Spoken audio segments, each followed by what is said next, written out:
Will I cry? Will I leave behind broken and crumbled signs, hiding all my roads to you? And if I fight, will I come to life, calling for all your light, giving all my heart to you?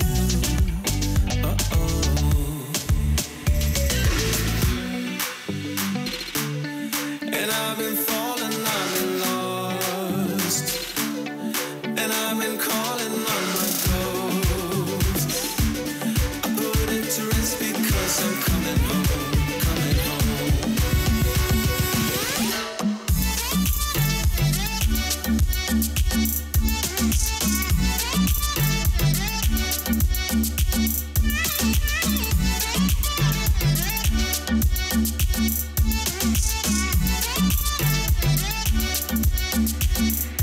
I am done. I will stay to find every hidden sign, taking all my roads to you. I will fight, I will come to life, calling for all your lights, giving my life back to you.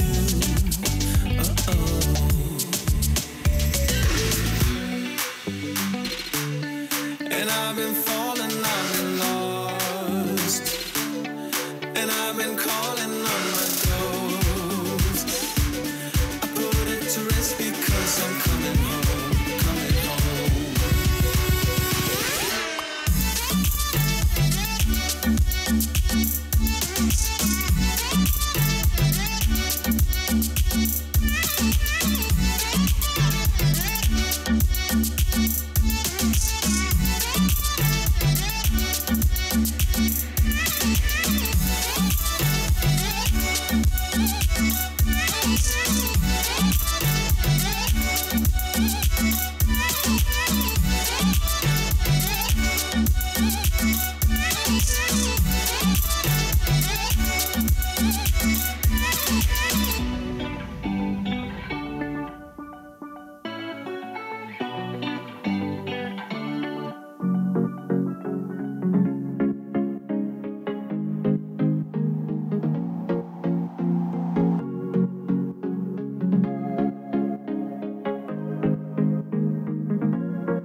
never be your trusted friend or your sworn ally.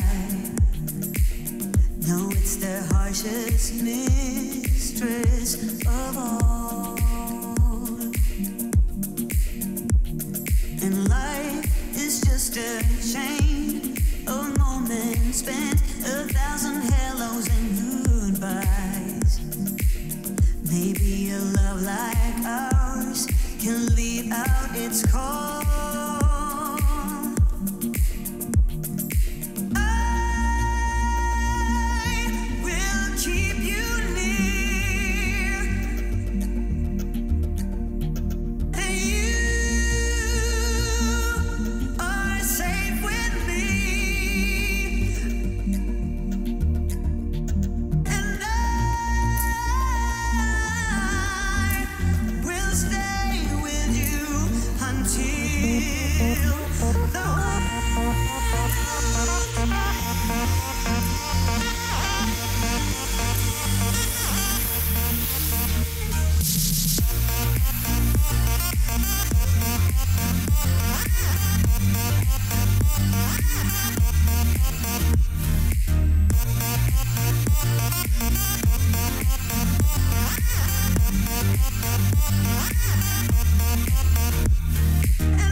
Seasons come and pass, one after the last, and along we go. The shift and pull of the tides never sleeps. But if I had a boat and oceans to cross, then I would sail them. Since I have this promise to keep, I will keep you near, and you are safe with me, and we'll stay with you until the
Let's just do what you want to. Please don't be polite, cause I like your attitude. Let's forget about a curfew, cause all that is stuck in my head. It's me and you, pulse speed and my heart is racing, but I'm not sure I wanna place it, cause it only does this with you. Our bodies meet, I can feel the tension, move us into the next dimension. Let's just let our bodies be true. We make out for the thrill of it, mess around for the thrill of it. Don't stop now, never let this end. For the thrill of it, we can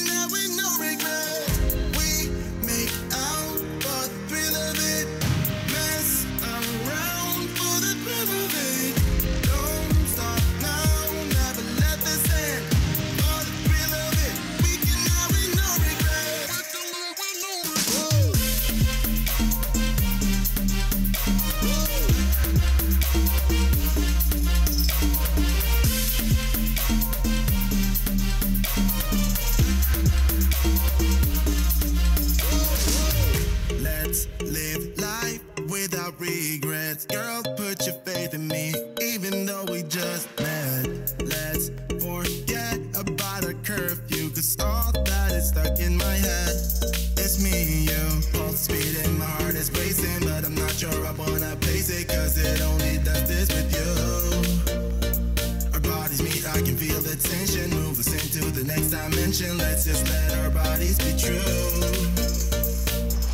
We make out for the thrill of it, mess around for the thrill of it.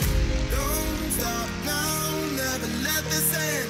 For the thrill of it, we can have with no regret.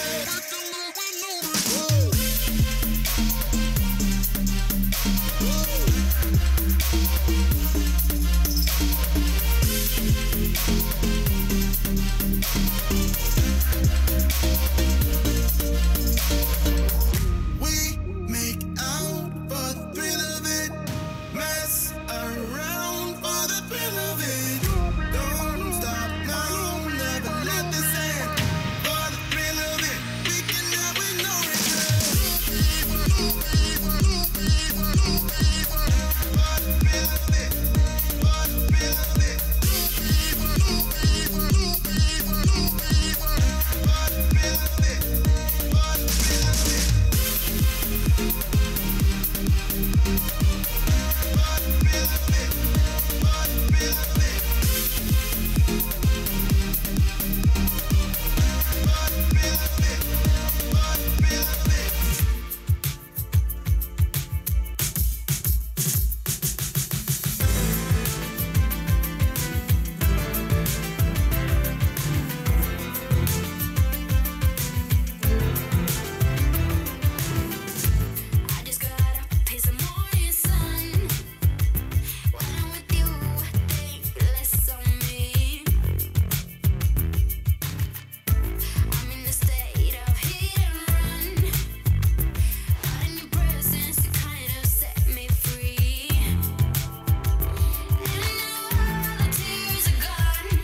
Let's make a run together, I'll be by your side. Before we collide, And if the sky falls down on you, just beat it up before we collide. Let's make it last forever. I'm ready to fly before we collide. And when the sun don't shine on you, just heat it up before we collide.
Make a run together, I'll be by your side before we collide.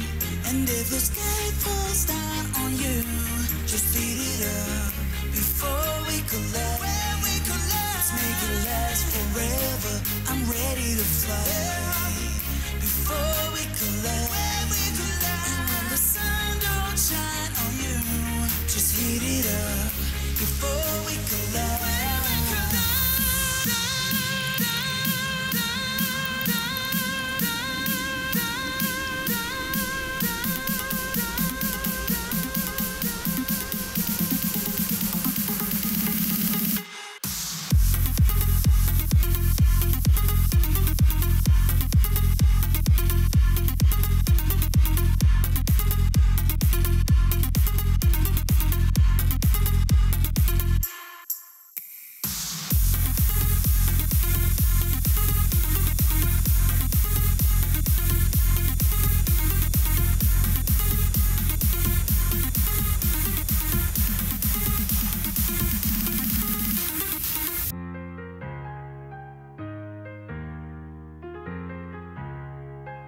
About to leave, already packing. Come with me, I'm not really asking. We'll get away to a place where we don't know.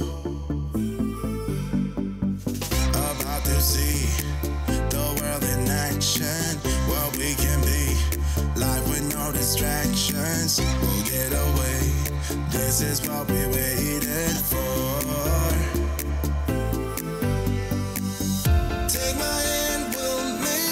Somehow we can't miss out. I'm done living life with the lights out. Die with my own doubts. Be free with me. Let's go, let's be free with me.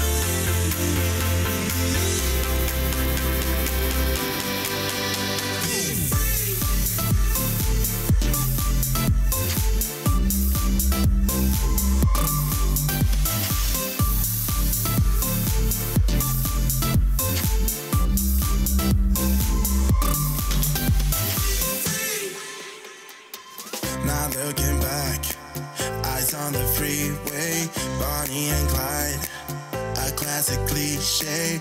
We're on the run, this is what we waited for. Take my hand, we'll make it somehow. We can't miss out.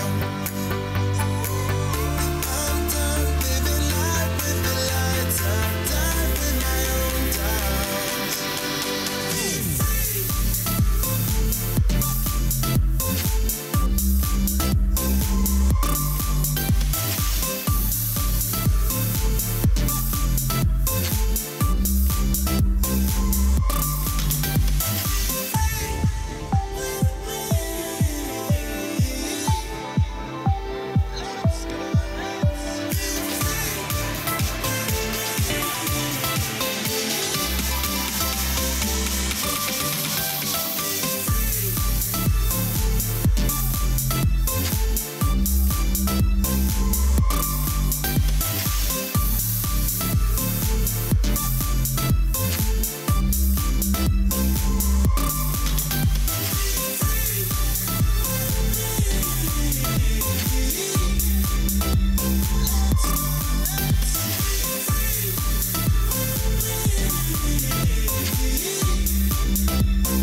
lovers want more. You better shake me up, shake me up. Band-aid on the sore. Two lovers on the floor. You better wake me up, Band-aid on the sore. rip it off. Two lovers want more. You better shake me up. It's such a hopeless situation, but we do it again. Two lovers on the floor. Band-aid on the sore. Two lovers want more. Oh, it's such a hopeless situation, but we do it again. We do it again. Oh, we do it again. Oh, we do it again. We do it again.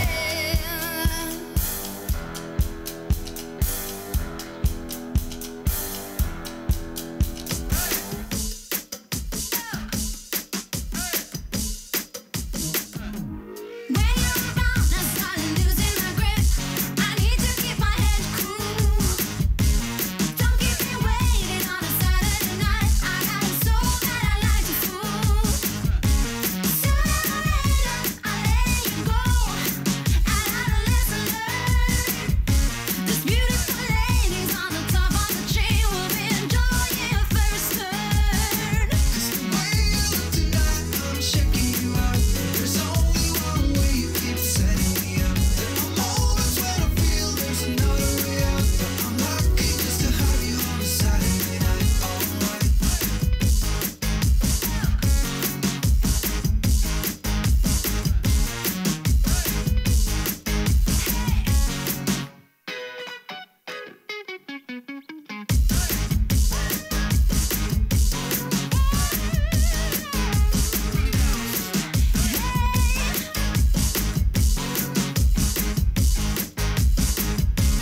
When you're around, I start losing my grip. I need to keep my head cool. Don't keep me waiting on a Saturday night. I got a soul that I like to fool. Sooner or later, I'll let you go, and I'll listen, learn.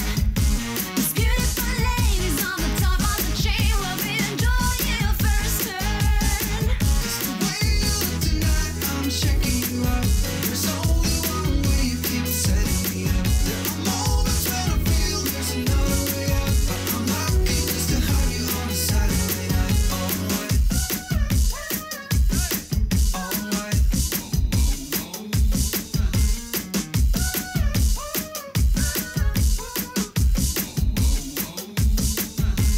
When you're around, I start losing my grip. I need to keep my head cool.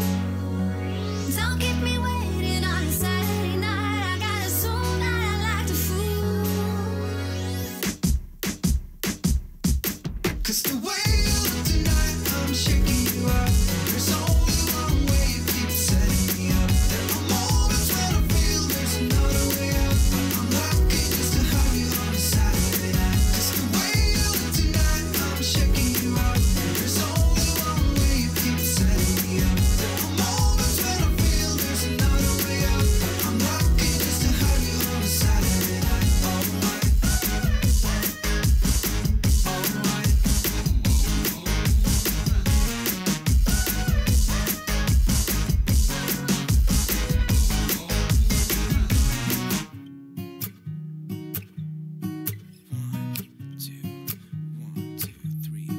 I've been feeling so small.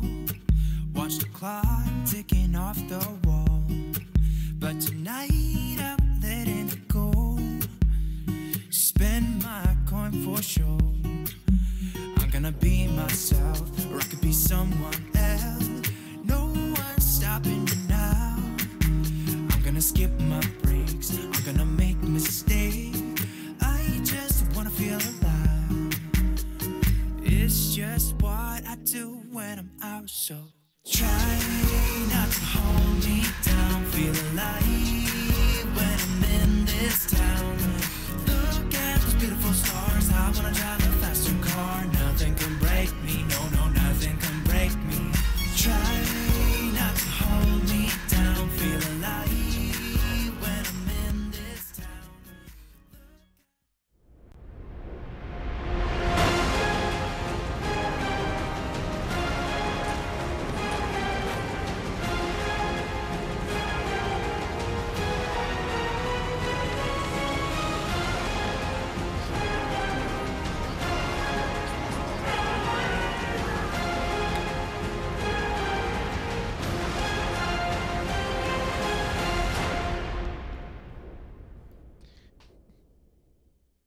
Hello, ladies and gentlemen. Welcome back to the Paladins Global Series. We're here to run you through the action. My name's Evan Rayner, and that's William Newberry V. How you doing, William? I'm doing really good. I just want to point out how awesome that first shot in that intro is with the Jogo's like a cursed arm mid-air to mid-air. Like, that doesn't happen a lot. No, it doesn't. And I don't think it's really registered every single time we see that until today. Then I was like, oh, man, wait. It's a real nice shot. You played some Androxus last night and shot all of them into the water, huh? That's every single shot. You're well, like, that's man, actually this usually is not what as easy as Mutu makes it look. Guys, we got a great day today in the CIS region and the LATAM region, but before we get there, I want to let you know where you could be in November. That's right. HighResExpo.com is where you'll grab your tickets for the biggest event of the year. DreamHack Atlanta will be hosting Hi-Res Expo. We'll have the Smite World Championships, the Smite Console World Championship, Paladins World Championship, and, of course, the Paladins Console Wars. Tickets on sale now, so make sure to grab those and make sure you get your after-party tickets as well, which will be at hrxafterparty.eventbrite.com. It's a little bit more to remember, but it is on the screen, so it's relatively easy. Yeah. Once you get your ticket, your set after party is probably one of the better parts to be at, except for probably HRX, which is just fun because you get to meet your pros, your favorite players, your favorite casters, anybody who happens to be around. Absolutely. Now let's take a look at the CIS kind of standings and see where every team matches up. It's B5 and Armada who are at the top, and unfortunately, I believe that they will not play each other today. Fiasco Bros and 2 for None. The bottom teams will have to go up against the top boys, and Zaga Talent and Free Agent boys down in LATAM going to be placing off against Automata Rain and Church of Malvonas. 2 for None. Church of Malvonas trying to get on the board today with a win. As we take a look at Europe and Brazil, this is how things have gone forward. And we will be moving into the maps for game number 1 very, very soon. As we head into this, William, I want to kind of converse, I guess, around how do you feel 1.6 has been for those who've been kind of eyeing on the new Paladins, of course, a new champion, Dredge. What are the overall thoughts about it if people are excited and have played? Well, I will say, it does, depending on whether you're PC or console. If you're PC, it's always really fun because we have like all the new skins. I actually got really excited. I love cosmetics, so that's probably just me. Yeah. But I also have been enjoying Dredge. I have like 3 different loadouts for him already. Oh, yeah, It's just like different playstyles for each one, focusing on any ability, which to me is incredibly fun. But for console, I've been hearing nothing but praise for the new aim settings, and that is just not outrageous. It's just so nice to hear from them because like a lot of them, like yesterday, Legacy was telling me that Good Lad played 40 games of Androxus in a row. That's impossible. I don't even know how that's possible. It's like he woke up, he started playing, and he just never stopped. I honestly challenge you to get 40 games in Paladins in a day. I challenge you. I don't even know if it's possible. I feel like it could have been an exaggeration. It has to be hyperbole. But at the don't think it's possible. I feel like because, I mean, I'm looking at like they're probably 6-minute games if he's having good games. I played Paladins for 5 what is hours. 6 times 40? I'll tell you what. I played 240. Paladins for 5 hours last night on stream, and I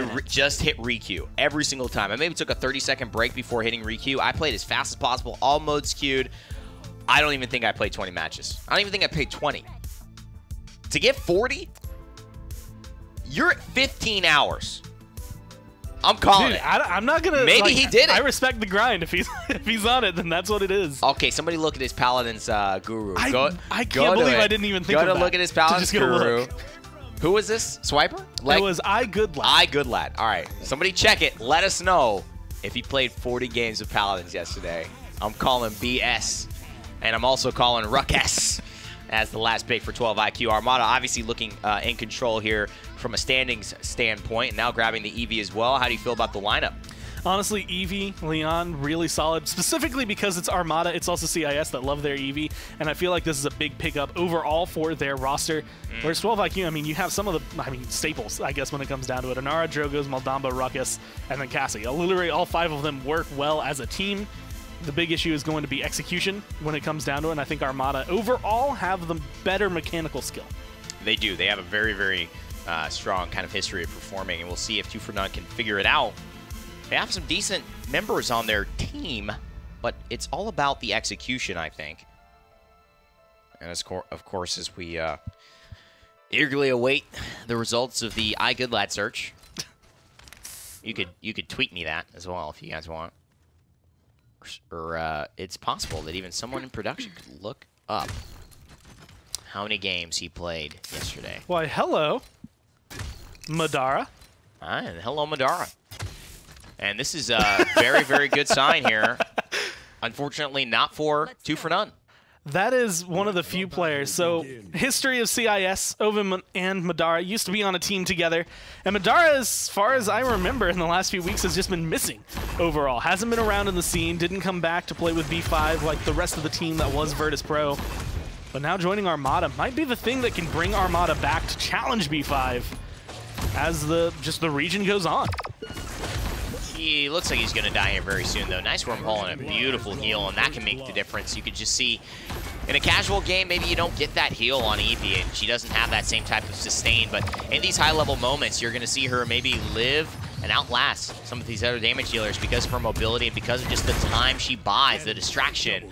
And so far, it's Ineffable just having so much time to do the work on the Leon. Everyone looking at Madara, and that is part of the reason they have had success. Nice slide away, Manifest Destiny. Showing up big time. Ruckus is there, but to no avail. Dirac will fall, and that should be it for point number 1 here. At least being able to come and show themselves some strengths. I will say Armada, this is actually something that is interesting to me because I was going to say how unfortunate it is for Ovum to lose 4 teammates to the PPL, have those teammates eventually drop down from the PPL as they get replaced. One of them disappeared, one of them now back on Armada. The other 3 go and just form the old team again with new members. And then they start dominating the region again. Like, how unfortunate of a position to be in. Because I feel like Ovum and Madara both are stellar players from CIS. They are. And it is just usually an unfortunate spot, although this might be the beginning of the rise of Armada once again. Yeah, and I think teams really start to have these conversations. We saw it actually with in Brazil, where Key to Victory and Space Station Gaming combined the likes of Ares and Dyron to really put together a super team in Brazil with FRZ, God, and obviously Rachao, and the ability to kind of have, I think, the control of the region. For sure, not having these guessing games between the top 2 and just saying, let's just take a powerhouse, let's make an all-star game, because really that's where we want to go. We want to get to HRX, we want to qualify for the region, and we want to bring the best team possible that can go to land. So clearly one of those conversations had to have happened, or maybe Madara had a change of heart. Ineffable still doing well. Minute left to push.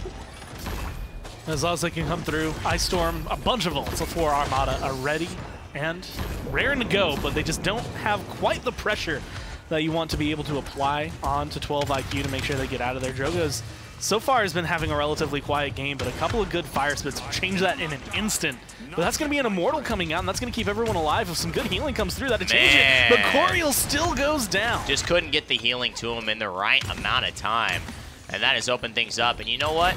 Really nice stuff from Dishin there. He is a quality player, but it still hasn't stopped this Fernando. Takes a fireball there. Ekka's going to back off 30 seconds. Left Dragon Punch not used, and he knows that the Immortal has been wasted.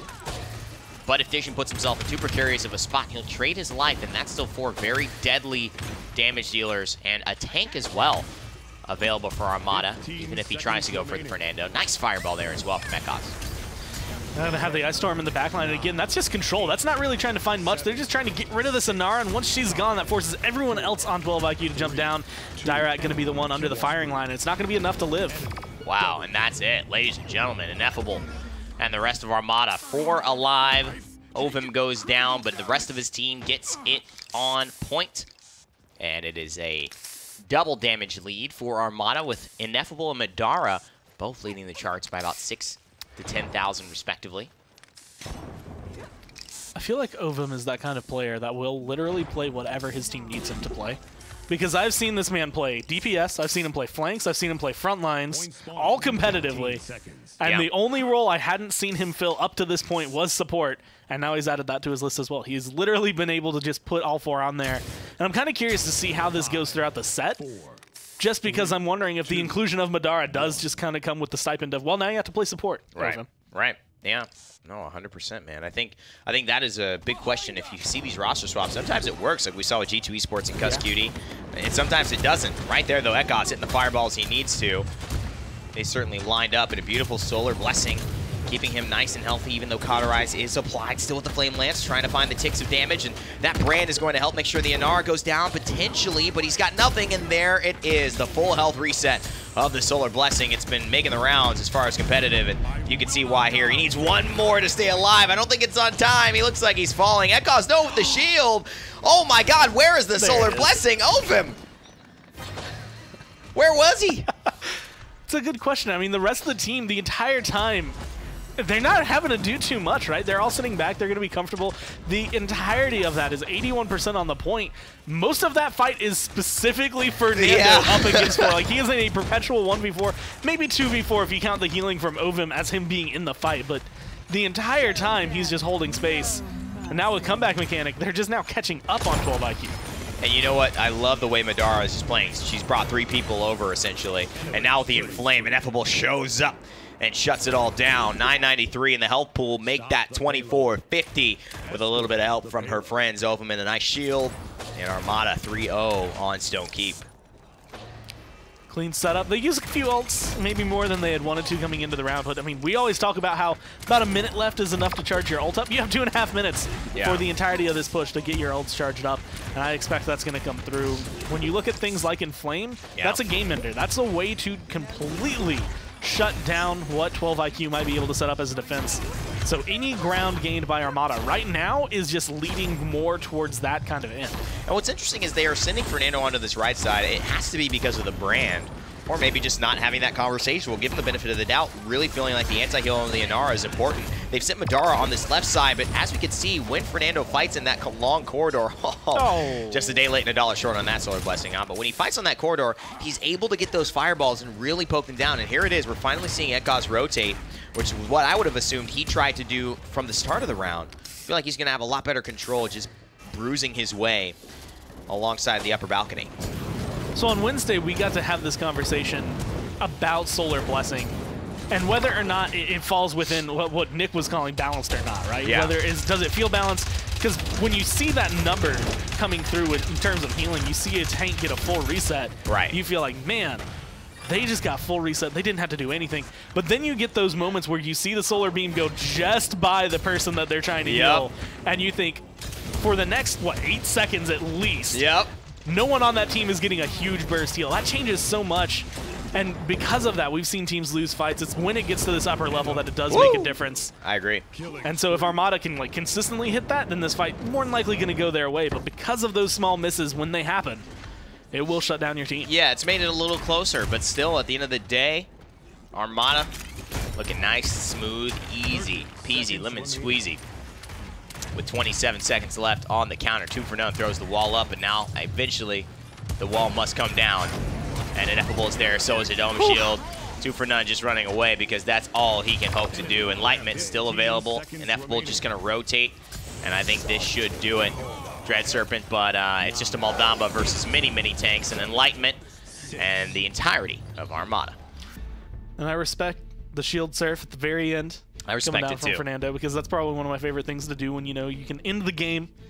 Is get those emotes out. You got to get them out. Just for the BM factor. It's on the victory screen, you know it's going to be there. It's the same thing as like ulting when you're like, you have a King Bomb or a Dragon Punch, and you ult just so it goes across the point. Those are the best. You know, there used to be this version of BM as we get into game 2 where you would use your ult at the end of the round, and it would just do the, like, get you're ready for a big hug, right, kind of a thing, but then it wouldn't actually take the ult yet because the round would end. So you could kind of do the starting animation and you know, BM that way. Some people actually still use the ultimate on accident, though. But I feel like it is a good thing that should be brought into more competitive games. I mean, that really shows that you're willing to risk it all for some BM. It's been a long time since I've seen that happen. That is one of those rare occurrences that because people started doing it a little too early, they would end up using the full ult. And because some of the ults are on activation, you know, when you have like a Dome Shield, you can't just yell out that you're dropping the Dome Shield. It's going to be gone if you use that. So it has to be the right champions. As of right now, no snipers, but a Drogos. It's fine. I don't mind that ban, and I think the Khan will obviously make its way through. We'll see the Inara as well. No, it's the Antraxis trying to counter out the Dragon in the Skies. As Armada have that first pick, now they'll go with the Makoa. Makoa and Nara. Two things that I wouldn't have expected to get that far down on the list. And Antraxis, again, I feel like I've been harping on him on this map because I've not seen him so much on this map, except for this last like week, maybe week and a half, where all of a sudden he's just kind of skyrocketed into this area, and it's not terrible, but I don't think it's warranted of a second pick. Like, no one's going to be really fighting for Androxus on Frog Isle. I think, you know, and what's interesting is you may have seen the Leon serve to be a little bit better, but it gives them some dive. And you know the way Combustible Drogos is played, it does allow you to kind of force him out of that shelter behind the wall, maybe just get some pressure on.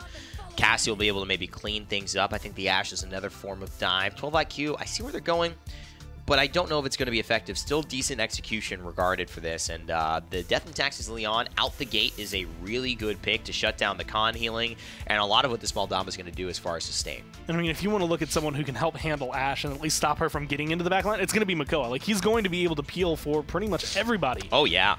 And that's assuming that you're even able to get past him first, which is probably the biggest task that you have to do. He's a relatively big turtle, but that hook has a pretty nice range on it in terms of keeping control around the point. It certainly does, my friend.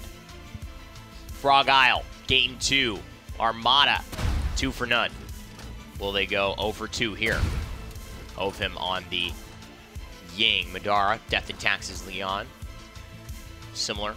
And a Fortress Breaker for 2 for none here. They just breathe for Prorok. Might have been the first time I've ever said that name right, I think. Sounded so weird coming out of my mouth. Prorok? Prorok. It's a very difficult when you have 2 R's like that. I think I said this the other day, but that's part of the reason when I was a kid I had to go to speech therapy. Couldn't do my R's. And 2 R's in a row like that is just hard. Mean. Yeah, that's just mean. That's just like not even nice.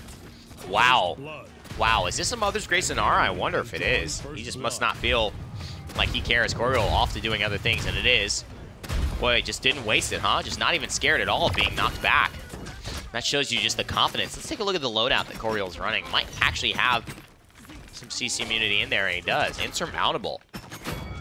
To be honest, we don't look at a lot of Inara loadouts. Geomancer, a pretty standard card, but Stone Bulwark as well. Level 5. What's interesting, Gore, is I believe you will receive some of your extra healing on top of this card because of the innate nature of Earthen Guard. Yeah, no, it tends to go up. You actually can heal a lot. That's one of the things I like about Inara. And for a long time, we would see a lot of damage reduction focus, which I still think damage reduction is solid. Yeah. But it is very easy to forget how much Inara can just survive on her own when you have the right loadout for it. Of course, when you get to competitive, I feel like that kind of falls in. I'm going to take the healing out, get a little bit more utility because I have someone dedicated to keeping me alive. Right.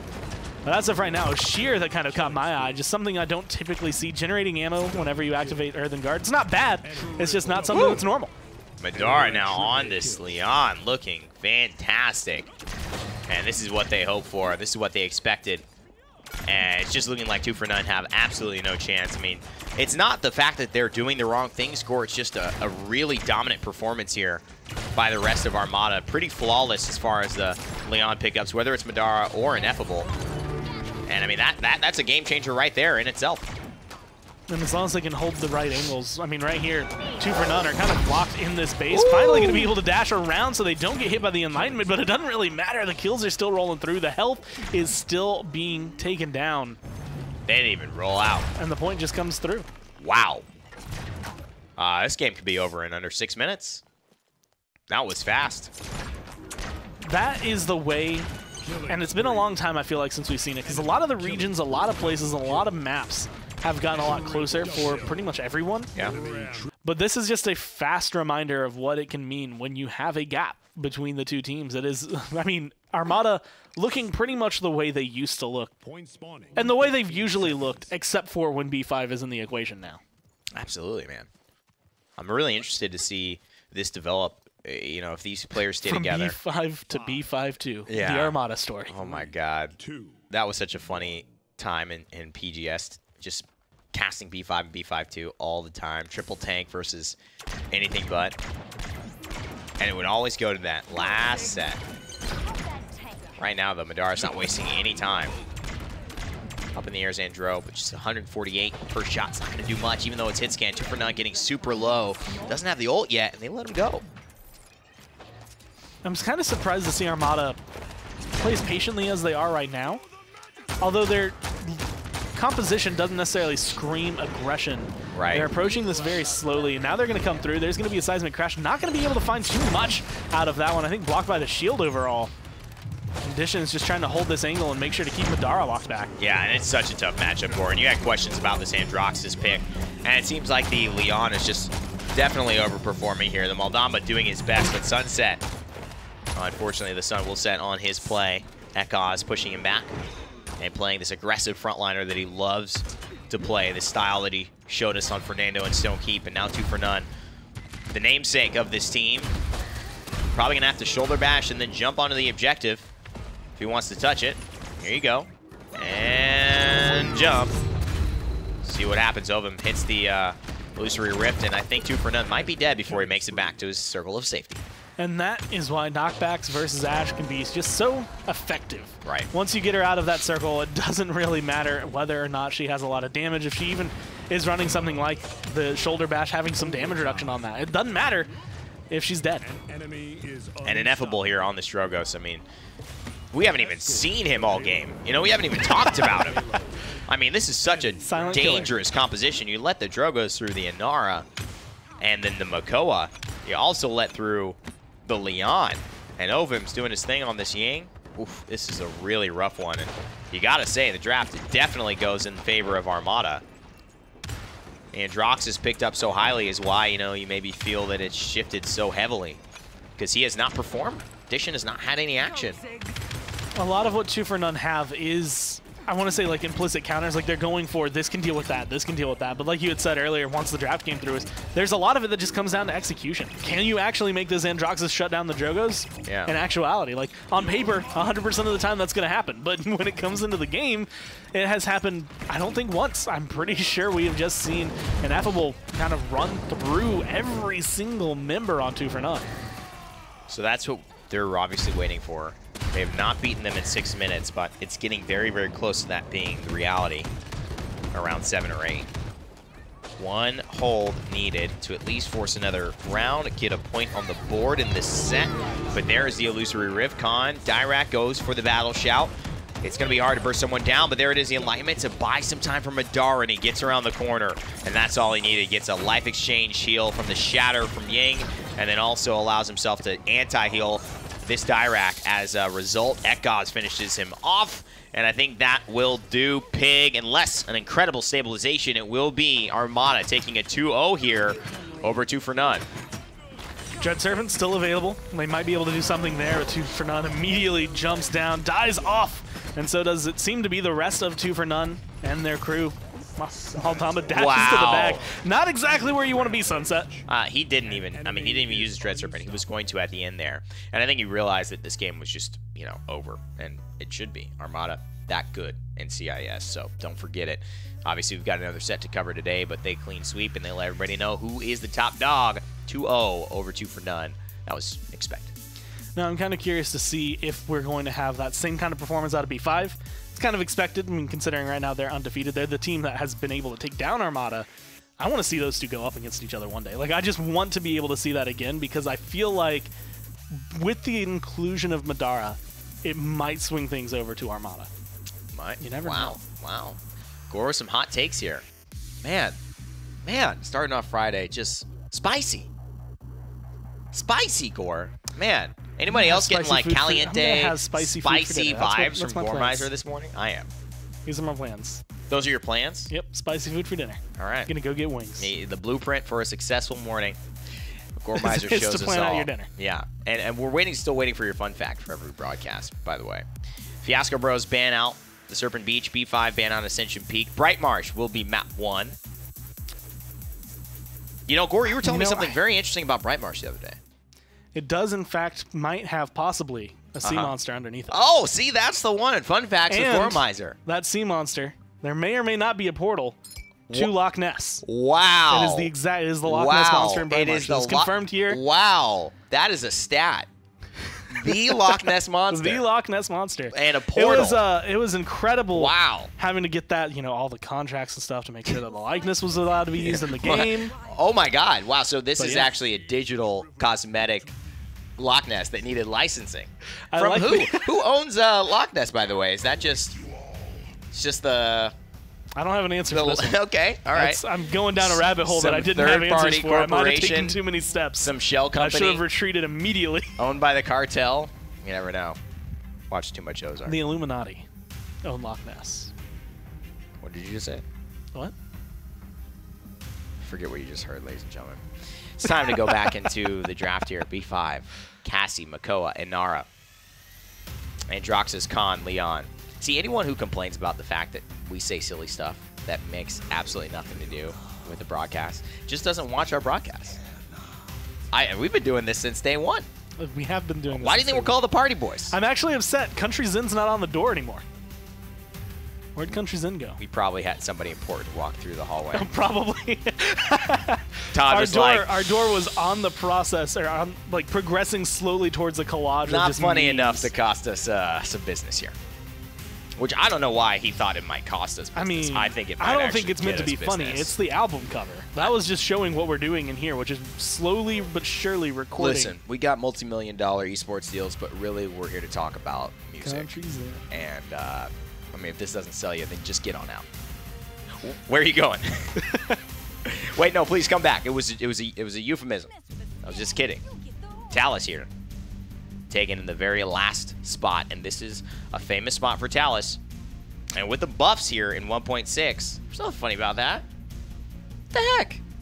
You laughing at my casting? Yeah, Talus's famous spot is 10th pick. That is his famous spot. It's a rough day to be Talus, man. I've been saying that forever. That is his famous spot, man.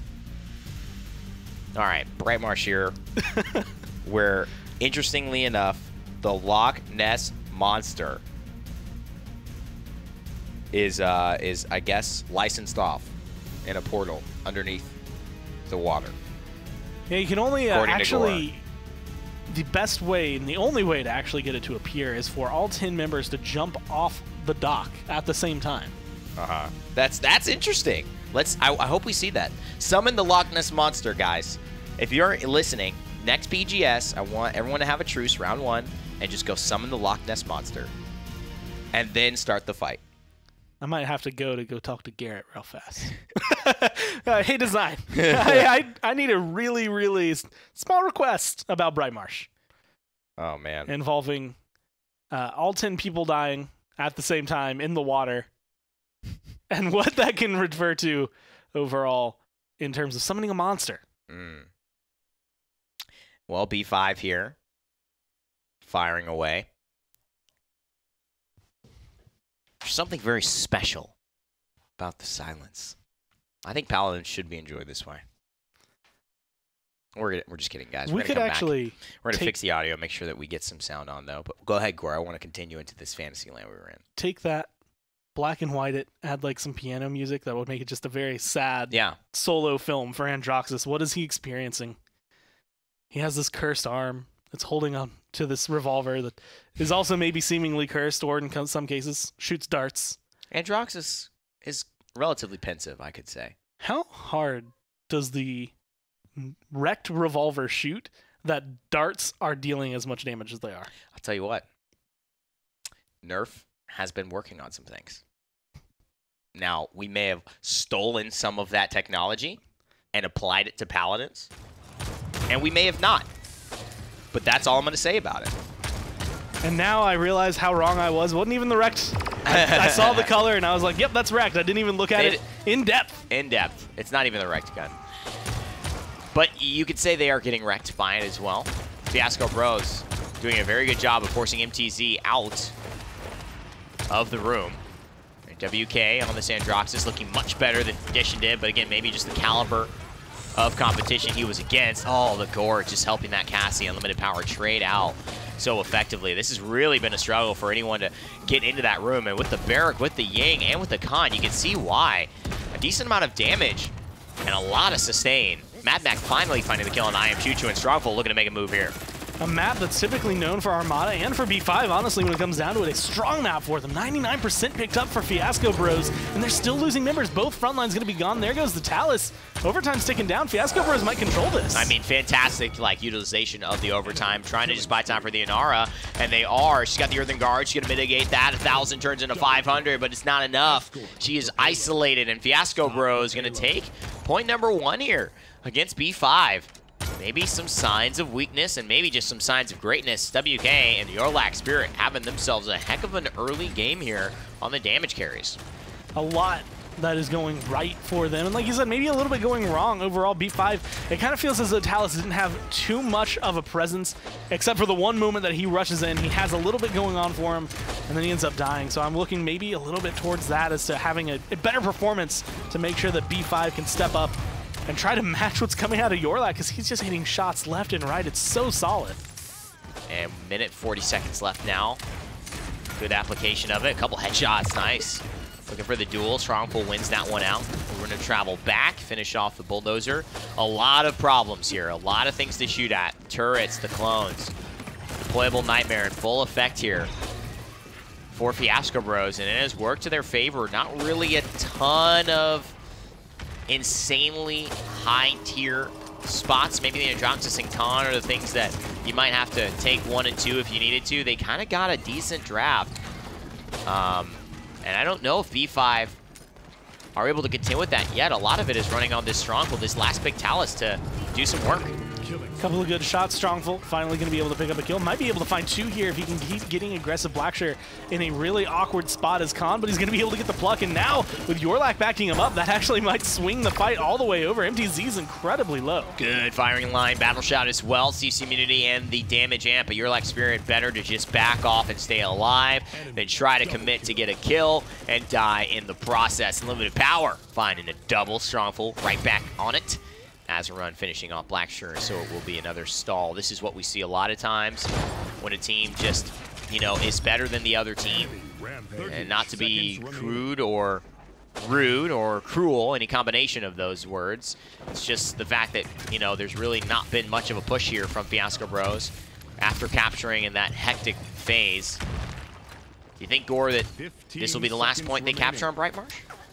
Honestly, with the way they were able to handle the initial fight, I think Fiasco Bros have a pretty good chance at least coming in for the point. This is something that we will see occasionally, although this also might be what you see when B5 is not necessarily sleeping through the initial part of it, but they're definitely sleeping right now because someone is on the payload and they are still over here trying to fight at the base instead of looking at where the issue is, which is right behind them. Yeah, and this is actually really good on a map like Bright Marsh because Strongful didn't get that dismount. It was about to be multiple people here. Bear can buy some time. They've got to try to burst him down. Luckily, Strongful's there. Again, the rocket boots reset. But I think that is going to be it. And there is Yorlak. But, you know, a second earlier, maybe that Barrack stays alive because of the damage pressure he can provide. A lot of this had to do with Kale on the scene, who just did not die at all in this round, had a lot of healing coverage. And eventually, you get into a place in this room where, you know, there's only one place to walk out and walk in. And if you start to get in a bad rhythm, you know, you can't get out. Kind of like that. Not necessarily a bad rhythm, but not a real easy way out. Yeah. When you are on the other side of Unlimited Power's bow. Not exactly the cleanest push, I guess, from Fiasco Bros. I like the idea of being able to send Choo Choo to the back line, get him behind B5, which is impressive just on its own, considering how difficult that is to accomplish on this map. Yeah. Because it's not very wide. There's not any secret tunnels. Barrack just happened to be fast enough to get around them. Maybe they just ignored him because they thought he wouldn't be that much of a nuisance in the back line, but that set them up for what could have been success. Yeah, and unfortunately just fell. I think the issue is Androx is doing a great job of rotating, but I think they just have to go with the rotation. I don't think Cassie wants to fight in and give him lines of sight. It's a little harder to hit him, but MTZ on that 8 streak now is going down. WK finally maybe under a little bit of pressure, but use the Dome Shield to hide and stabilize. Now it seems like the Yang Illusory Rift is there. Makoa's body still shifting over into the left side, crawling back to base. Actually being consumed by the Loch Ness Monster. Actually being consumed. I think that's where we saw it, Gore. There's the truth. The truth is out there. I want to believe. B5 looking much better in this round. A couple of headshots as well. Ooh, good enlightenment, but it doesn't find any value under the shield, and I think that's a dead WK. Whoa, punch back to the face says not today, my friend. Back in the point, though, is Kale, and a good overpower. Wait, what? How did she not die? Missed a couple of shots that looked like they were guaranteed to go in, and it's, again, Fiasco Bros in control. As a run, though, back on the point, and Inara is just so impossible to displace that 99% is looking pretty clean, but as a run does fall back. They recognize when they need to retreat. It's going to be big, but V5, you can't lose MTZ right now. You can't lose Azeron. You need them to be present, and both of them are getting incredibly low. Yeah, they're getting outplayed here. I mean, they got out-drafted slightly, but it's not that this draft can't work. It's just they're also getting outplayed. WK and Your Like Spirit are just outplaying Strongful and Limited Power on these point fights. They have much more room to work out of, though, so you have to say the draft is helping that, but they're taking their chances. They are hitting their shots, and it is again Fiasco Bros grabbing this objective. This is a very, very strong lineup on Bright Marsh. And I can color all sorts of little moments from B5. There was a point where MTZ was incredibly deep on his own, uses his Ancient Rage, and then tries to get even more aggressive, chase down the Leon, even though there was no way to close the gap between him and her. He uses a shell spin, doesn't have the hook, and so he just kind of looks at her as she shoots him to death. There's just so many moments where it's just small plays like that that give over any advantage you might have had to Fiasco Bros by creating a 4v5 for no reason. And let's just look at the items here and see how people are itemizing. Is there any Bulldozer that's been picked up? And honestly, on the side of B5, the only person who has a chance is Madback, and it might not be a bad idea. I mean, these turrets, these clones, they need to go down. They are a big form of the sustain. I am Choo-Choo's sustaining off of Healing Station in his loadout. And he's also sustaining off of the Ying clones that are occurring here. He's got the bowling ball resets. Finally, MTZ finding triple kills. And this Makoa, you can also say maybe this is not performing to the measure of the pick, because it truly is getting kind of beat down here by Your Lack Spirit. But I don't know. There's a lot of things that just need to be handled. And it's moments like that, right? You have MTZ get a triple kill. Sounds great. And then he misses the next, like, 4 shots he fires. Doesn't connect. Maybe he hits 1, he only misses 3. But either way, what are they trying to accomplish right now on B5? Like, you get this push, you get this kill, and then you overextend a little bit too far. It feels not necessarily like bad plays. It feels like the kind of plays you make when you think you're just so much better than the other team. But right now, you're getting whooped by Fiasco Bros when it comes down to the point. You cannot let them have this much control, or else this is going to turn into a 3-1. I mean, WK is playing so much better than I think everyone on the side of B5. So, you know, when you have that and you're like Spirit as well, I mean, he's just outplaying them. And beautiful stuff as well by Kale on the Yang.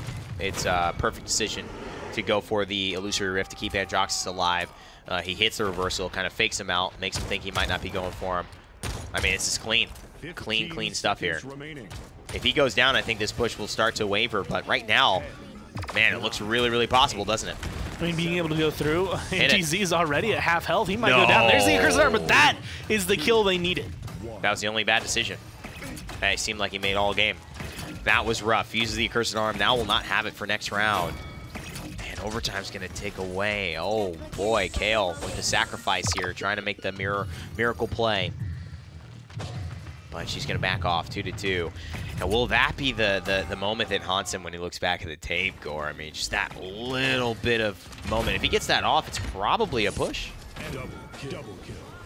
Depending on how the rest of the game go, that is a make or break kind of play. Like, that can give you just enough tilt to make it so that you start missing a couple more shots or you start choking away kills. Yeah. As of right now, though, Determination and Rampage, probably some of my favorite cards. Mainly because of their card art, not necessarily because of what they do. Crowd control and slow reduction is not too outlandish for a frontline.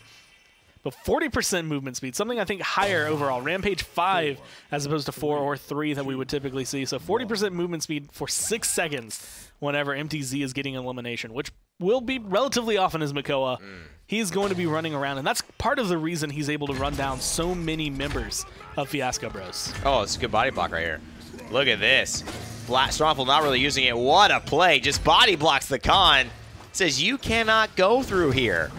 And he sets things up. Beautiful hook as well. MTZ having himself a heck of a round. Great dimensional link by Kale, though. I mean, that was really, really strong. And stays alive, but Strongful finds him yet again. I was more surprised to see that MTZ knew where to look for Kale afterward. Exactly. Because that's part of the reason Dimensional Link can be so strong. It's just Ying is gone. You don't know where she's gone to. But being able to find it, at least it's one shot, doesn't matter overall. They do get the kill And now the zone that B5 have really needed, the patient kind of zone, instead of just getting aggressive and losing a couple members. And the great punch back there, the blitz upper was perfect. I think he's going for kill here, and he actually helps Azarun find the kill onto the healer. So now, even though they may be back on the point, they have no sustain. And this is where the con needs to come into play. He was not a factor last round. He does not have his ultimate. He died very quickly to the body blocks, but now MTZ seems to be blocked himself. Ancient Rage not available. Everything has been used from B5, and Yorlak Spirit, oh man, nothing can stop Blackstar at this point. He is on a rampage, and he is continuing his dominance in this fight. And now if Unlimited Power goes down, which WK is going to find the kill? That honestly should be the point, 96. They might be able to touch down if Azarun can get in here, and it's going to cause overtime, but he's so low just getting onto the point. You have to hope MTZ can do something. Has the Ancient Rager, has already popped it. And so he's in this awkward area where you just can't fight. I mean, my goodness gracious. This looks like a dominating performance on the objective. And if it gets to 3-3 and they defend again, I'm feeling worried for B5 because they have not come close. They have done everything in their power. MTZ will find triple kills. They will win the early fight, but Fiasco Bros take the punches and throw it right back. Again, leading 3-2 here. And what's beautiful is they're not even relying on a single member. That's usually where issues will start to fall, is if one guy is the only one having a performance. If it's only Yorlak, then all of a sudden things can fall apart if Yorlak doesn't have a good round. But the fact that it's Yorlak, it's WK, it's literally 3 or 4 members of Fiasco Bros that are finding these kills. It's what's making the difference for them. And he's playing phenomenally. I mean, WK and Yorlak both standing up. We talk about this a lot in the BPL, where you see these duos who have the potential to carry a game, but one of them steps up and the other doesn't, and this is not the case today. And this is the power of when they all answer the call, and that's a beautiful presence. It's about 3 people there, and everyone gets real low off of it. Oh, and a Valor Yorlak Spirit cleaning it up, having the spirit of the Ancient Warriors there. Enlightenment double kill from Yorlak. Oh, it's a triple kill essentially, and this is a phenomenal performance. Strongful, you don't know what you just bargained for, buddy. That's way too much for your little body to hold on to. WK and the rest of Yorlak and Fiasco Bros take game 1. That is not at all how I expected the set to start out. I am pretty happy about it though, because it is nice and interesting to see Fiasco Bros, who again have been around for a long time. Yorlak and WK have always had some performances. That was a solid game. If they can do that again next game, then that shakes up this entire region. That is causing an eruption from the bottom. Yeah, I mean, that is a volcanic type of performance here. And as we head into game 2, I can't wait to see what they're going to bring out draft-wise and how this is going to affect the way that they move forward in this set. It does appear that there was maybe a little bit of surprise on the side of B5 and how much that they ended up kind of having trouble. Even though it looked like things were going well, he's like, I'm getting triple kills. How are we losing? Why is this happening? Yeah. And Jaguar Falls, a very similar map. So they will hopefully have gone back to the drawing board, figured out where they were unable to complete the equation and solve it. Otherwise, this set is over. Furia banned out. And I feel like, we saw how potent she can be earlier. Not too surprising to see her get taken away pretty much, I think, every game since then. Maybe not. Either way, Androxus was big enough for Fiasco Bros, and especially on this map, I think I understand wanting to get rid of him, because B5 can turn that kind of performance back around onto you. Well, Makoa here, definitely not getting the value that they wanted from him, and maybe it was the way that they banned things out or picked the Torvald and Nara for Fiasco Bros. That's a pretty deadly combination as well. You're going to take the Talus, and for me, Strongful didn't have the best of games with it, or at least it wasn't worthy of that second pick there, especially when Leon's available. But Talus maybe feeling a little bit more familiar on Jaguar Falls for him. Yeah, the map will lend itself a lot more. Rune of Travel you can place around corners. It's a little bit easier for you to get out and actually be out of the fight instead of having to be out and then hope that no one follows you up. But at the same time, it feels like it wasn't big enough to me to warrant that high of a pick. I feel like, again, like you said, Leon, Cassie are available. Both of them are stellar. You let Inara Torvald through. I think Fiasco Bros have the better draft. All right, Moldamba here picked it up. I mean, I think the Vivian is the thing that could maybe shift this all, because, a lot of the Torvald is all about shields, and you sap around Vivian.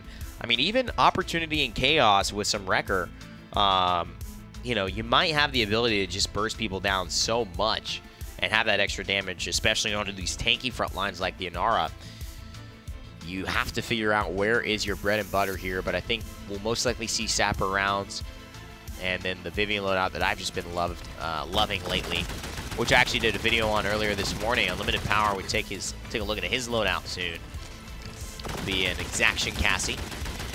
But yeah, one step ahead. He's got Unchecked Ambition, which I had level 5, which is basically Master of Arms Koga, but better. Where you have 60% chance to not cost ammo on hitting a shot. Koga getting nerfed this patch now only has 50%. So Vivian literally is a better Master of Arms Koga than Koga. Numbed Heart as well. Just a great card. 2450 puts her above the a lot of the thresholds for getting 3-shot by some of the blasters. Some other champions. Very aggressive flank, though, I will say. And being able to hold this angle, the shield immediately got popped. That's going to be the make or break, right, for Vivian and Unlimited Power, being able to have that kind of progression. She's been able to rise up on Jaguar Falls, but it is mainly because of her ability to keep herself alive, that shield being able to kind of function essentially as a more damaging ruckus, I guess, in a way, on the sides. Once those Sentinels come up, she can deal a lot, but you have to hold angles like this the entire time. Yeah, they've got a much better draft, you can tell here. I mean, the Vivian, you know, has been regarded as like that champion. Vivian had a really interesting kind of storyline when she was introduced into Paladins. She came out about this time last year and was actually so busted as far as the community perception, but also as far as the esports perception, where she hadn't gotten a balance pass before HRX, and she was either going to play her at her base release state or not, and the team decided that it was better to not allow her and keep the meta sustainable versus have like a potential Bomb King land situation where they just dominate whoever has Vivian. And then she kind of disappeared. She was considered in the Tyra realm, maybe the Victor realm for a while, but the Shrapnel Victor brought her back in, and now the Vivian, man, I feel has really cemented herself in the confidence of a lot of players and is bringing a lot to certain lineups that make me feel like she is a very, very good pick. I think it's this fun push and pull of watching where front lines and which front lines are going to be considered the top, because that, in my eyes, determines what DPS is going to be great. Good Leon point. is really important. Willow are really important just because they deal with Inara. Those are the reasons you tend to lean towards those. Vivian brings in the ability to deal with shields either from Torvald, from Fernando, from Makoa. When you see those shield-heavy front lines, or in this case, you kind of have both on the same side, right? You have something that you can deal with, something that you are perfect for. Yeah. And so the idea was just, how do we make her work? And then once teams figured it out, she's in. And it's you know, you talk about these champions, and you talk about just, I think, burst versus consistent damage. And Vivian brings not only vision for your team, you know, she essentially has a team-wide ward with her Sentry Drone, but she brings so much damage, she brings so much self-sustain, she brings so much vision, and then she can bring burst with her ultimate. She really does have a decent kit to be able to do all the things that high-level players want to do. And against some of the top dogs, like you mentioned, Inara, she actually services as a great way to get rid of the very tanky champion, which is just she does more damage than most people could ever do. And Inara, she likes to stand up against most, but against the Vivian firing endlessly, she cannot stand up against that. I think I said it. I think it was last week, might have been 2 weeks ago, but it was the first time that I'd ever seen anyone actually break through an Inara wall. No bulldozer, no anything. It was just Vivian plowing damage into the wall. And it did break through. It took a little bit of time, but it still ends up going down. And right now, that is exactly what B5 need. Fiasco Bros have no kills going into this round. And unless something changes from their aggression, the way they can handle B5, I don't know if that's going to change at all. I think if you can get a pick on Unlimited Power, you have a chance. The problem is Unlimited Power, for some reason, hasn't taken the left side again. And I just wonder why. I think he's maybe just trying to stay near this Inara. I also don't know why he doesn't bring out the sentries here. You could charge them up. I think they're valuable in this moment. But it's okay. Some players feel like they just don't need it, and clearly it's not needed here.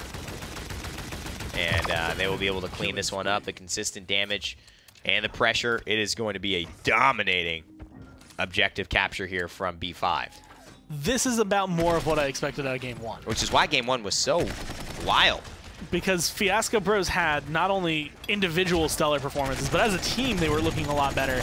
And it also helped that it felt like there was not a lot of pressure coming down from B5. Like, a lot of the champions they were running can apply pressure, but it never felt like they were doing it properly. They would run in one at a time. They would put themselves in an awkward position. It might just be Bright Marsh is that much of a polarizing map in CIS. It is. That honestly, you never know who can really come out on top. You're right. Bright Marsh and CIS do seem to give the strangest of teams advantages over nearly anyone in the world, huh? Oldham knows that quite well. WK a far cry away from the performance he had. It may just be the Torvald not working out. It may just be the great Vivian pick working so wonderfully for Unlimited Power, who hasn't died all game long, and that will be a problem. You wanna make a list of problems. Vivian not dying throughout your entire game is a big one. Put that at the top. I mean, if you go ahead and throw up the KDAs, I'm pretty sure you'll see about 4 other problems that match that one. Yeah, that's a problem. Everybody on B5 That's a problem. has gone without a death. Sentinels still haven't actually been popped overall. Unlimited Power, at this point, there's no reason not to pop them because of what you can get, but he is just going for the good old-fashioned damage. Yeah, I don't understand. Why would you not pop these Sentinels right now?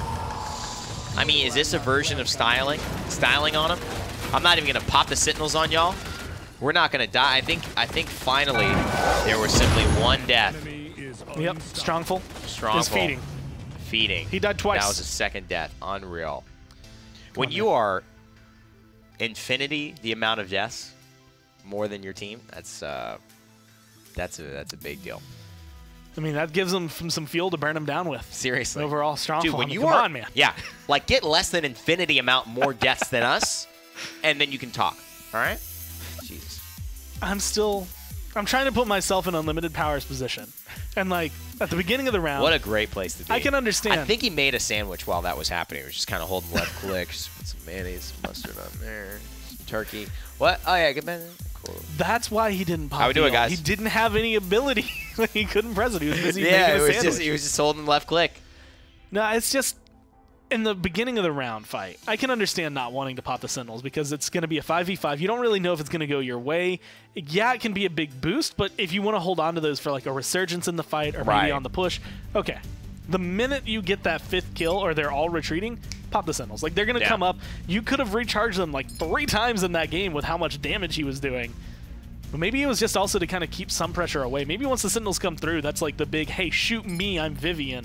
Yeah. So he just stayed low on the radar. I am honestly turning into like a Vivian main, kind of. I as a champion, I literally, you know what, I jumped in the live yesterday, and I did not have a loadout made for Vivian. I didn't even have a loadout made. So that is the little amount of Vivian that I've actually played myself in live. But playing her in PTS, the new skin, the Contessa Vivian skin, the Vampire Hunter one. Yeah. Woo! The all-white limited version, Dude, baby. the all-white limited version looks like a rock star. Ooh. Like, it's just too good, man. And it's the too good. effects, like the way the organ plays when you bring out the Sentinels, like, dude, it's so cool. So I think at that point, I realized that this is an experience I can get down with. And that was when Rain Day realized that he is now a Vivian. And that's when I realized. It's like that moment that you Dredge realize. who? Yeah, you're who you thought you could never be. You're like, wow, I guess I am a Vivian man. It's kind of how I feel like whenever I try to play anyone other than Inara and then I go back and play Inara, I'm like, man, why do I ever leave playing? Inara. Like, especially now, her new skin. Next patch, you will leave playing Inara. Inara is the worst champion to play in this blaster thing that has just happened in 1.6. Drogos, Willow, Bomb King, Dredge. How about all of them? And Inara, where are you going? Where are you going? Literally, it is the worst thing I've ever done. And I love Inara. So I hope that she gets back better for us, guys. But man, oh man, that Dredge, he just makes it a really bad time for front lines. I wonder what that's going to do. Honestly, he's like, you have to deal with it somehow. And front lines like suck against him right now. I mean, it's that awkward portion where, I mean, look at Fiasco Bros, right? This is actually a really good example. Their draft is put Inara on the point, put Ashe around the point, and then if you have a good blaster like Drogo's, you add in Dredge, Bomb King, like the others into that equation. Maybe we start seeing double blasters come through. Maybe not, but that is a great way to deal with those point tanks. It's a shift of power. I mean, mostly, you know, when's the last time you bought blast shields? Like, you know, you buy it here and there. It's really if there's usually never more than one blaster on your team. Yeah. But there are 2 to 4 top tier blasters that I think legitimately, because of Furias and Inaras and things like that, could be on every team that we see, unless they're banned out. And especially in your casual games. I mean, get ready. You're going to see Drogos Dredge all the time. You know, it's going to be like an area denial space. And so I wonder if we'll see shifts into blast shields, if we'll see more kind of hit scan, if we'll see different things come out to deal with them. They need dive. Like, once you get to Dredge, he's dead, but getting to him is an issue. Now I have a question about what damage Harpoon deals. If it's direct damage, it's blast shields. Oh, it's blast shields? Anything Okay. that hits multiple targets at Is all blast shields. is blast shield. So it can pierce targets, it can go through targets, so that would be blast shields. Everything that you're wanting damage-wise, I think, to mitigate right now is blast shields. Oh, look at this. Getting some heals. I like the style. You're like Spirit, not able to make it work, but going for something different. Strongful on the Kinessa. We've seen him make so many good plays here. Oh, big headshot. Finds one, looking to find another. Ash, can you get away? No, not quite yet. Off to the races, but the race doesn't start. Or maybe it started without her. Fiasco Bros now under the gun. 30% counting for B5. and you know, speaking of blast shields versus going into anything that's a Haven, I guess, when it comes down to it, looking at the direct damage versus the blast damage. Drogos, really good at blasting. Grenades, really good at blast damage. Kind of want to force you into that area, but then you Exactly. also have to deal with the Kinessa, the Victor, and the Barrack. All having that direct damage. It's going to be very difficult to try and make that kind of decision here because no matter what, you're going to be taking too much damage from the other source. Right, and you know, it's going to open up some of the value, I think, for some of the hit scan champions, like I think of Leon's, you know, even Cassie Impulse, right? A lot of that burst is blast damage. So blast shields is going to be, you know, I'm wondering if we're going to see that tilt in favor. But, you know, it's going to mean that, you know, burst mode Victors, it's going to mean that Death and Taxes Leon's, it's going to potentially mean that Koga's, and of course Androxus, who I don't think is going to go anywhere, maybe stay around, and Talus are going to be maybe a little bit more prioritized if they add to this diversity of offense, because right now there is a lot of kind of like main presence of the AoE denial, including that. That will definitely be mitigated by blast shields, but 1,400 damage mitigated doesn't really sound like any kind of mitigation I want part of. Yeah, he only did 1350 instead of the full 1400. You know, it kind of Not a helped good a deal. little bit. I mean, maybe if you are running some of these health cards we've seen take precedence, that'll make a big difference. But in the grand scheme of things, now you're going to start seeing, I think, like you said, the prioritization. What damage do you want to deal with? Blasters have been the deal breaker for a lot of these teams. Like, you will have a team losing, except for the fact that their Drogos is carrying as hard as they can. He's doing so much damage. Whoa! Or you'll find moments like that where it really doesn't matter. That was interesting. I want to see that replay again. We'll have to look at that back in the office. That was very good snapping to the left there by Azeron. And on the Victor, make sure that he hits his mark is important. Grenadier 2, usually see that run at 4. And Compensator as well at a high level. You don't really need this, but this is definitely like a preference play style kind of choice for him. Predator 4 is playing Victor more like I would see a Kinessa, right? Where it's I'm gonna see you for the next 4 seconds, so that when you duck behind cover, I can like plan where my next shot or where my grenade is gonna be thrown, and trying to make that kind of difference. Not something that you typically get to see too often. And honestly, I feel like we're kind of seeing why you would trade that card out for others, and just the way that the play is happening. MTZ here with a dome shield on the objective core, trying to hold it down, but it seems like Fiasco Bros have finally gotten going again. WK on this Androxus. When he gets off the mark, it is very hard to keep him at bay. It's almost like you need an accursed leash for what is a extremely, extremely deadly dog who will bite. And the 93% counting here for Fiasco Bros. I'm not sure if this will continue. Azeron seems to be closing in, and that is it. So can they touch? That's the question. It's going to be a Slither. If he had a Dread Serpent, this might help. Cyclone Strike is available. Seems like the overtime's still fighting. They got the Inara on the point. Couple of shots right here, and I mean, Yorlak has been holding this angle perfectly. Either as a distraction factor or as just pressure on the Kinessa, something that we always talk about on this map. If Kinessa can go without anyone looking at her, then it's going to typically lean in her favor. If you don't have a sniper to deal with her, it usually goes in your favor. But if you have 2 flanks, well, that makes it real easy to get into the back line and make sure that she's not going to feel comfortable or confident trying to take these shots without looking around her. Unlimited power, not scared at all of the Androxus. I think that's important as well. in this matchup. He is definitely fighting back. And that became a lot more possible with the change to the rocket speed of Drogos. A lot more reliable. Oh, Sayonara. How's water this fine afternoon? And hello, Yorlak. Who heals himself up, luckily. Makes some of, I believe, the clones that were available. But that Fire Spit might do the job. Great stuff from Unlimited Power. And again, a push that just doesn't go the way of Fiasco Bros, at least for now. Good angle from Strongful.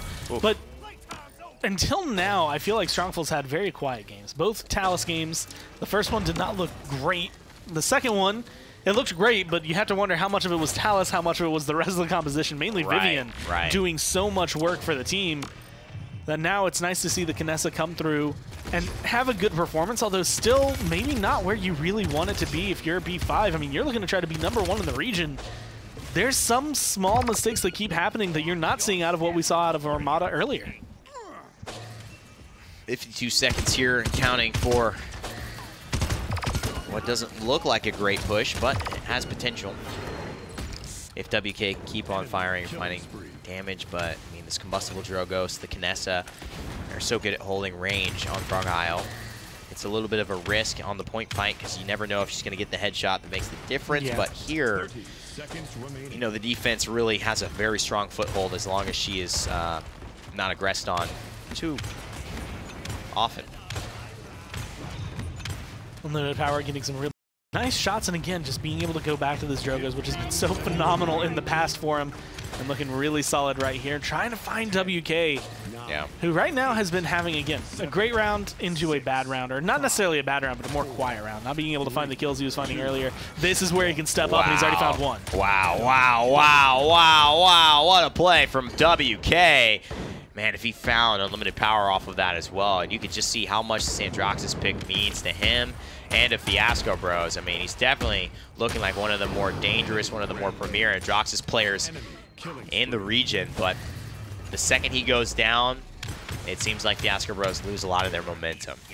I'm surprised he tried to hold on as best he could. I'm also kind of wondering where any of the heals could have gone.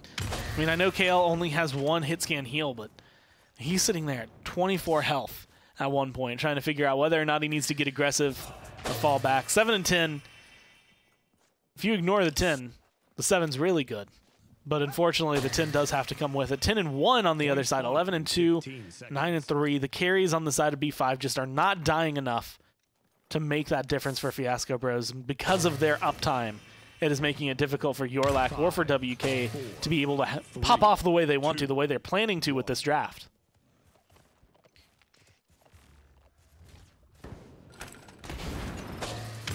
Salvo at the ready. Irish just find some information, 43 damage, but more just the opportunity. There's an accursed arm in the air. Oh, man. Unlimited Power says hello in the friendliest of ways. The only way a dragon knows how. You better go up into the air, buddy. And actually, he's just going to avoid the Ash, go straight for the Inara. And down off the top ropes, he does it. Azeron as well, able to clean up for the rest of the squad. And there's a very angry Ash. And unfortunately, Azeron here is just going to back off. Cannot sustain quite yet. And I am Choo Choo really on his last breath here, but sustaining for now. Trying to knock around this barrack, which is not able to find too much. WK is back, so is Inara. Blackshirt going to be standing on the point. Can they find what they need? Seismic Crash comes through, finds a stun. They do get rid of Azeron and Empty Z. And with comeback mechanic, Fiasco Bros, that might be all you need. If you can pick up another kill, then it's definitely going to seal the deal. Nice stuff here from Yorlak. And Fiasco Bros, like you mentioned, are able to do it. This game's going to be over one way or another. They're tied 1-1. Fiasco Bros seem to be doing better at holding on the objective, and B5 seem to be better at holding on the defense. 1 point away. That comeback mechanic can be difficult, but if anyone thought B5 were going to be this tested by Fiasco Bros, I think you would have maybe thought they would be crazy. But that's the way it's gone today. It's been a competitive set, and one that's had a myriad of champion selections. With our Koga here at the end. Not something we see often, but this is part of the reason that he can be so solid, especially right now. Melting shields without the need to buy a Wrecker. And when you have Drogos on the other side, and Knessa. Potential to take them down. Unfortunately, you do have to win your boxing matches, especially against Victor. As of right now, it looks like the kill's definitely going in favor of Fiasco Bros. Yeah, and I think he picked up Wrecker here. If we look at Unlimited Power, I think he picked up Wrecker. He didn't pick up anything. I would definitely look at maybe trying to get it. I know you got Follow the Scent, but you know, he's just not able to close out a lot of these kills, and there's a ton of healing coming through from Kale onto I Am Choo Choo, and that is really the sustain that's hurting the Barrack the most. The Barrack is having a tough time dealing with the Ashe of all people, because the Dragon Punch is getting rid of Blackshirt most of the time, but it's that Ashe damage and the Ashe sustain and that Assert Dominance they really have to have an answer for MTZ, and I don't know if they found that yet. This is an awkward angle to have to re-engage from as well for Fiasco Bros. They have a lot of good healing, they have a lot of good positioning, a lot of good damage, but you lose both your front lines pretty much in the exact same little, not necessarily hallway, I guess the ramp up from the bottom of the map.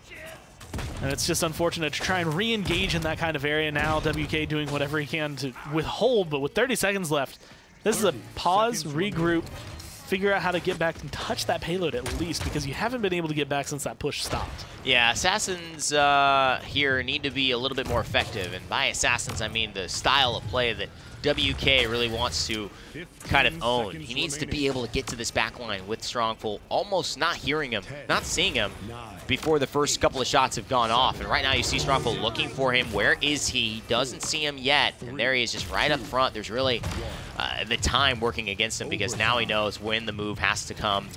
And I think this has given at least Strongful an opportunity to get the first shot. And there he is, WK trying to make a move, and MTZ finds Blackshirt. WK, though, does get Strongful, and he shows up like the assassin in black and is able to at least turn things around for a moment. MTZ, though, with the damage, with the sustain, and with the pressure, is able to at least finish off the rest of the kills that were put low by Unlimited Power. He's on a 10 streak, and it is going to be 3-2 here in, I believe, round 4. I admire what Yorlak was able to do at the very end of that, at least dashing around, keeping himself alive, trying to keep overtime going. It's not very easy to stay alive as long as he did between, what, 3-4 members overall of B5. Unfortunately, it's still not going to make a big difference. 1-8 on Kale, 1-6 on Choo Choo, 1-10 on Blackshirt. The only person that is doing, I would say, remotely close to well is really WK. Yorlak has his moments, but the rest of the team, they're just getting taken down. And it's systematic, too. It's not even just tripping them up. Every now and then on the point, especially with comeback mechanic, you'll have Choo Choo showing his prowess on the Ashe, because like you said, Blackshirt is going to be eating the Dragon Punch. But I mean, 6 deaths is still 6 deaths, and you haven't been able to find a whole lot in return. Azaron holding it down, trying to find himself a couple of shots in the burst mode. Victor, Yorlak Spirit going down early is definitely not what they wanted. And they found 2 kills, and I think that's what they want now, to be able to just push in with 2 kills. They have such a hard time getting to this Ying, and he has to cancel the barrage. It's a smart cancel. Immediately knows he's not going to win anything off. And again, here's the sustain. This is the problem. The Ashe right here. And that Ying just keeping him healthy. Strongful needs to do something about it, and MTZ does it all. He picks it up and puts the team on his back. Says, let me carry the weight. I know I'm a dwarf. That's because I got so much on my shoulders. I don't stand as tall, but I get the job done. And it looks like that has maybe done it here for B5. They can zone. I mean, as long as these fire spits keep hitting the way they do, you still have a Dragon Punch in the tank. So front lines, not necessarily going to be that big of an issue. Blackshirt probably going down right here. I don't know. I think I would have maybe looked for the Ying there. She is the most important one to get, but hopefully they have all that covered, and now you're putting the pressure on. You're hitting a ton of fire spits. Follow the Scent is starting to make amends for the lack of cauterize, and he's going to go down. Beautiful Cyclone Strike from Yorlak Spirit. Hits above in the air as well, not just on the ground. Master of Arms trying to make this game a little bit tighter and keep Fiasco Bros in it, but it's just the Koga. Ashe is coming back. The wall goes up from Blackshirt, and overtime taken away. Now just trying to stay alive. Blackshirt is back, and he's going to be able to survive a little bit. But Yorlak gets sniped out, and the damage is just too much for this Inara to handle. And that's going to be the end. B5 take the victory. Oh, man, but not quickly here, as we get our Jelly Bean music coming on. Jelly Bean? I don't know. What is this called? What is this? It's totally irrelevant to the moment. It's a Jelly Bean hipster fest. You know, what is this? We go to a rave here after Frog Isle set-ins? What's What's going on? Whenever they play that song, I just am like, what? This just throws. They sometimes play in picks and bands in the PPL. I'm just like, what? I think What this are was we the song doing that here? played for the essential Virtus Protastic comments. Virtus Protastic. I actually watched all of Joe Bro's stuff last night because I was we got sent that video. Anyways, it's great meme quality, and of course Fiasco Bros and the rest of the team as we take a look at these serious standings here going on. Very serious stuff. CIS B5 Still up clean at it the up. top. 5-0 Armada 4-1 here, and Fiasco Bros unfortunate, but good effort. I mean, B5, with the way that went, I mean, I'm looking at that maybe not being a 5-0 anymore. It's definitely getting a little closer overall between the top two, but unfortunately, top two versus bottom two is still not the same. I'm curious if that's going to be the way it goes in Latin America. Well, it may seem like we're going to Six Flags, but in fact, we are going to Latin America after this. We're going to be taking a quick break, ladies and gentlemen, while Gore continues to bob and weave. I'm going to go get some coffee. We'll be right back here for some Latin America PGS after this.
All right, ladies and gentlemen, welcome back to the PGS here. We're now in Latin America. It was a hop, a skip. It was a long form of travel, airplanes, various tickets, but we have gotten here, and now it is, I think, time for us to continue and check out some free agent boys. See how they're doing in our first matchup of today. This one is the one that I think could go closest to what we had just seen out of Fiasco Bros and B5, where it's just these teams definitely seem a little closer, especially with the way free agent boys, I almost said Fiasco Bros again, are kind of downtrending in my opinion. It's not necessarily the top team that we would expect out of Latin America anymore, and so that gives teams like Automata Rain the opportunity to try and rise and climb the ranks. Yeah, I mean, I see why you almost said it. Free agent boys, the Fiasco Bros. You know, you can be free agent bros. The free agent bros. The Fiasco Ooh, boys. That's not a bad name. Not a bad name. Yeah, you can pay me some royalties later, guys. Let's head to the maps because that is the screen about to be shown to you for set number 1. Automata Rain and free agent boys now. We'll be playing on Jaguar Falls. What a lovely place. Jaguar Falls is Jaguar Falls. Stonekeep banned out by Automata Rain, and I think that's a good choice up against Free Agent Boys because that's a map that they're pretty much known for going to, one that I think can be very well controlled by the front line, which is kind of what they need as of right now. Yeah. And I'm curious because I think, what was it, 4 weeks ago, Hekate's playing. The week after he's not. The week after he's not. Last week he was. So this week, whether or not he's there, Yeah. is probably the bigger question. It'll be a on my little, mind. yeah, I agree. That'll be a little bit of a bigger question. I think we see a Leon here. He's there. All right. Well, if Leon's there and Well, Hekate's there, really, the way they then all the draft stuff when I've said about this doesn't matter. The way they draft with Hekate is typically they will draft his damage dealer preference on a map like this second. So, you know, it happened last time he was playing, and I was saying that was probably my key to look at it. He may not be there, but I'm anticipating it's a yes. Ruckus and Cassie in response. Ruckus has a pretty good win rate across the board here. He's a very good tank that fills in. A lot of people forget about him, but he has a lot of success. Tyra coming through as well. This definitely doesn't feel like a typical draft from Free Agent Boys. I feel like I've seen them go Zen more often when they're trying to lean on a little bit more of a second DPS, quote-unquote, for this map. But being able to grab the Tyra, this is a great map for her, mainly because you can kind of control and aim the firebomb, which you really can't aim, but you can try and force it using the tunnels, using the hallways, into specific areas. Yeah, and I mean, it will, you know, in a corridor, it will just go straight because that's the only room for it to expand. So you do have that advantage of Jaguar Falls of more predictability of where your firebomb will expand to. Ash picked up at the very end, Free Agent Boys, so that'll do it for the draft. It's time to get into the game here. FAB looking fabulous.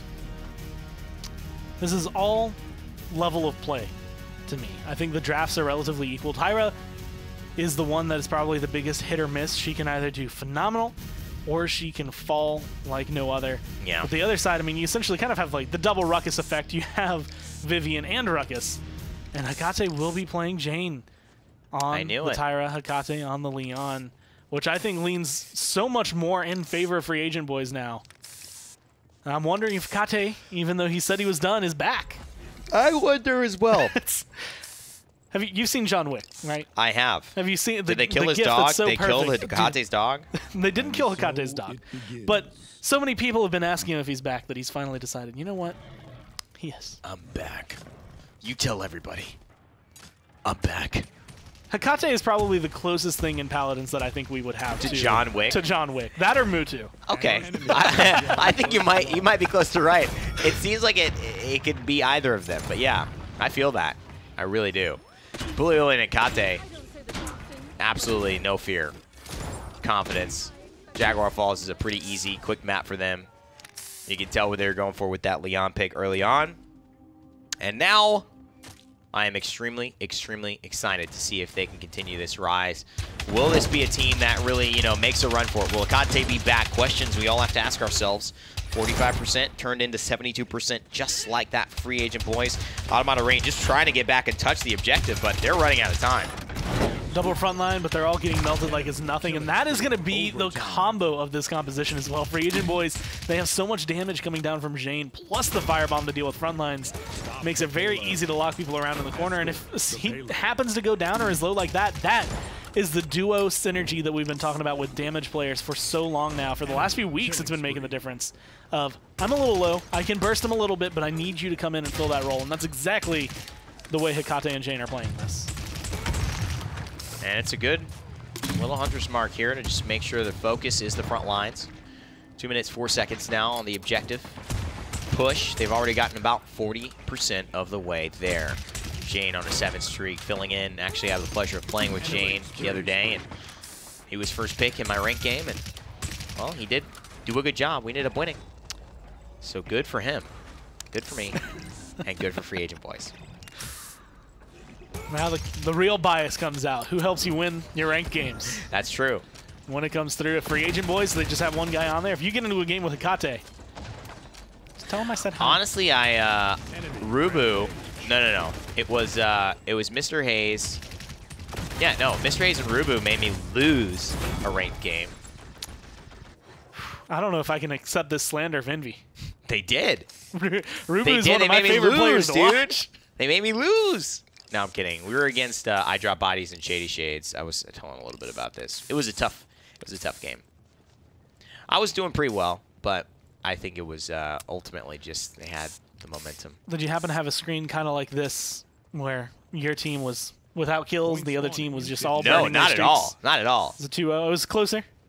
It was a 4-2 and it was a 2-2, and then they just got the last point and pushed on Splitstone. But I mean, we had good KDAs. I mean, it's not like we lost. We really couldn't get to their back line, unfortunately. That is neither here nor now. There nor now. Here nor there. There nor here. Dare I say, your derriere? It's a new Dr. Seuss. Did you not hear that?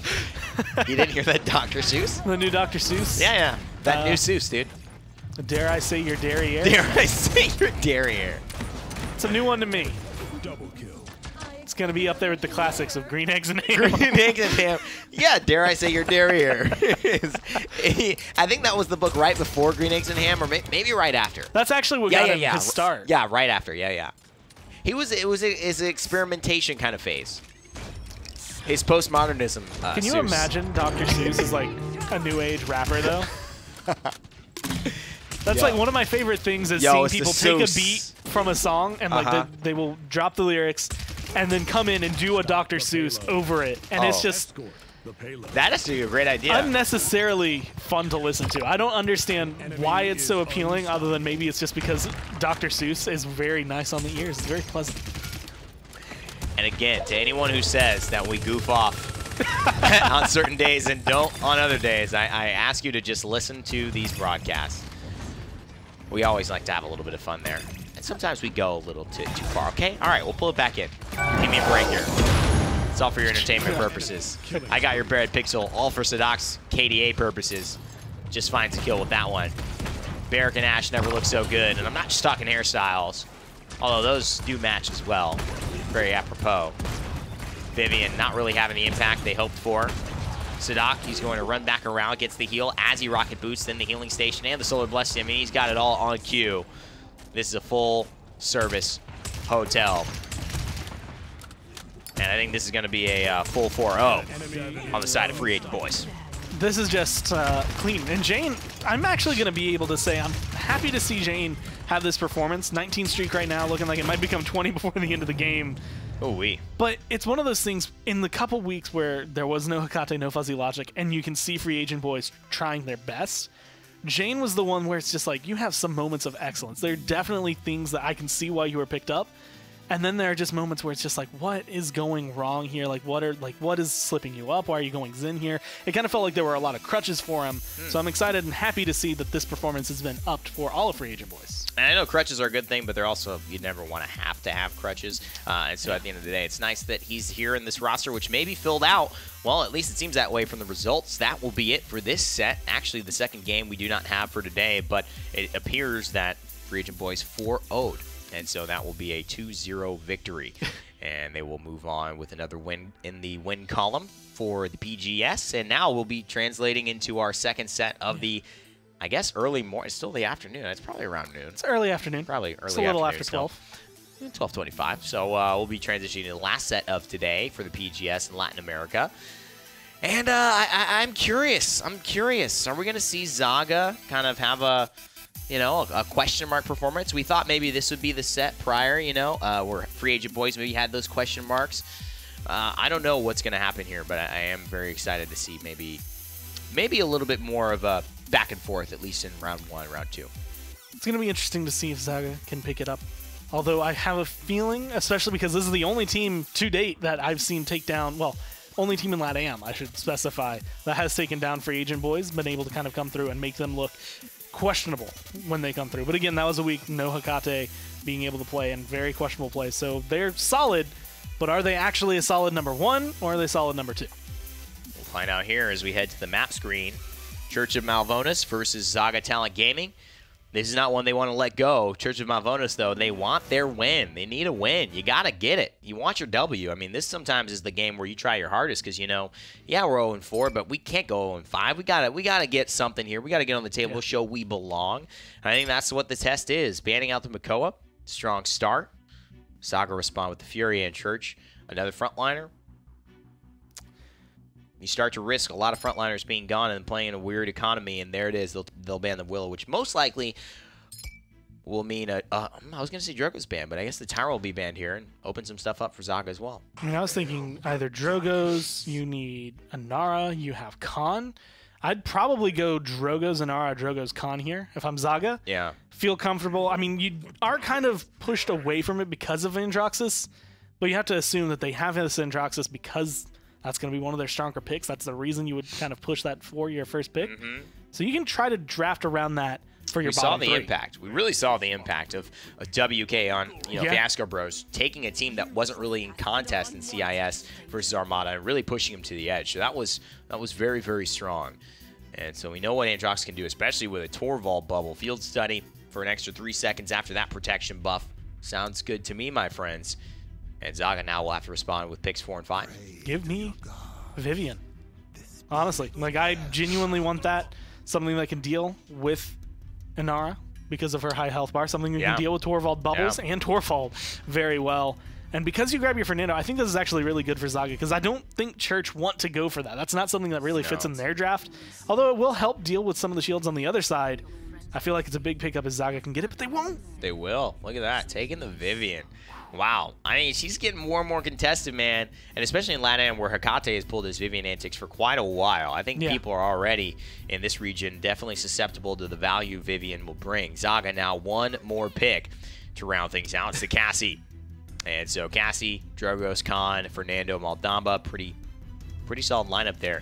The Ceres, you know, has a lot of value, but is she going to bring it the way that we've seen it lately, which is the Soul Collector Ceres and maybe more of a damage threat? I doubt it. But anything can happen. I kind of hope not, but you never really know. I actually would have preferred, of all the things in this draft to change, Leon over Cassie. And again, because I'm looking at the shielding and how important the shielding is, and the healing, and how important that is going to be. The biggest thing that is going to go for Zaga this game is the fact that Ceres can only heal one at a time. Well, and not so with Void Abides. Exactly where it tends to go. Void Abides which is what does make that nice change to it. And honestly, that is something that I feel like a lot of players have also been kind of foregoing when it comes to Ceres as a support. Yeah. I mean, Void Abides is one of those where you see it in casual a lot and you don't actually see it. I feel called out. I play it all the time in casuals when I play Ceres. Yeah, you see it in casual a lot, but you don't see it oftentimes in the highest of levels. It can work. But, you know, there are just distinct advantages to do one thing better than doing something average. And that usually is where we see, I think, high-level players kind of distinguish themselves and what they want to go for. Still a decent amount of damage, but Moondog here finding Kinningar early on. Ultra trying to get in the thick of things, but maybe a bit too thick. He's going to punch, get the dash resets. I like the style. He's going to make it all the way around the world. He's going to be able to get out and at least stay alive. Yeah, that was good. But Moondog gets 2 kills at the very beginning, looking like he could make it 3 if he keeps this kind of pressure up. So far, Drogos has been a very solid pick, and what you would want out of the Androxus has not quite clicked on the side of Church. Yeah, Zaga have a really strong lineup that allows Drogos to have space. Because they have the Fernando and the Khan, there is a threat on the point that they just can't ignore. Khan does a lot of damage himself. Fernando applies the anti-heal. And so it puts pressure on Inara, and it puts pressure on these big bruisers that are supposed to build space for the Androxus to play around. And it really allows the Drogos to kind of just do what he wants. It's like, we can't chase Drogos and leave our other front lines exposed. So I think this is a great kind of overall lineup.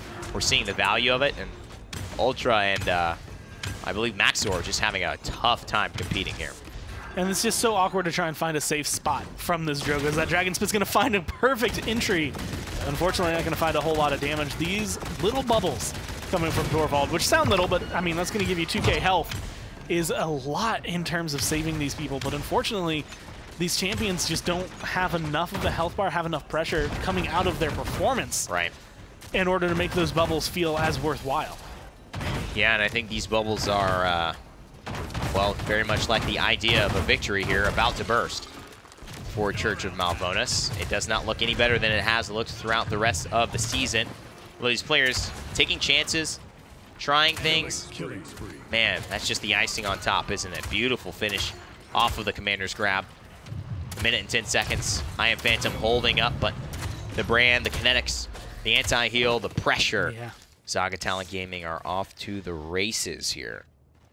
And this is part of the reason I tend to ignore Void Abides, like you said, when it comes to this competitive level.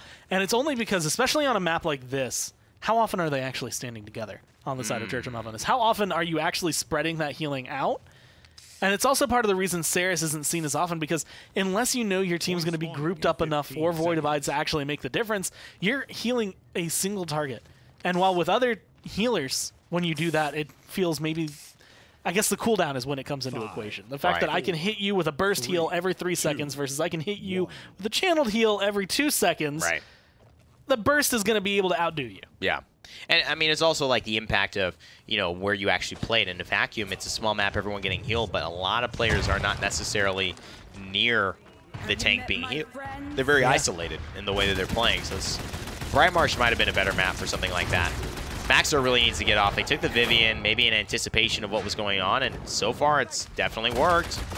But I0, or L0, and the rest of Zaga Talent Gaming pulling back, which is the smart thing to do, just regrouping his 5 Moondog. I mean, barely has a sliver of health. You can't even see it now. He finally gets healed back up again. I0 laid waste to, and this is the benefit of a Vivian with some pressure. Can they keep it up, though?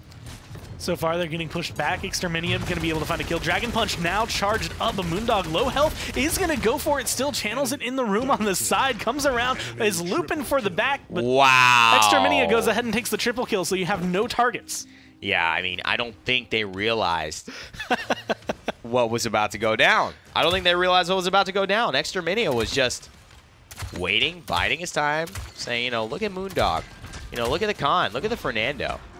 And again, if it's Exterminia or if it's Moondog, either way, one of their damage dealers gets a little bit of a free pass. And Ultra tries to make the play. They've got to touch onto the point. I think this is going to go the way of Church. Yes, it is.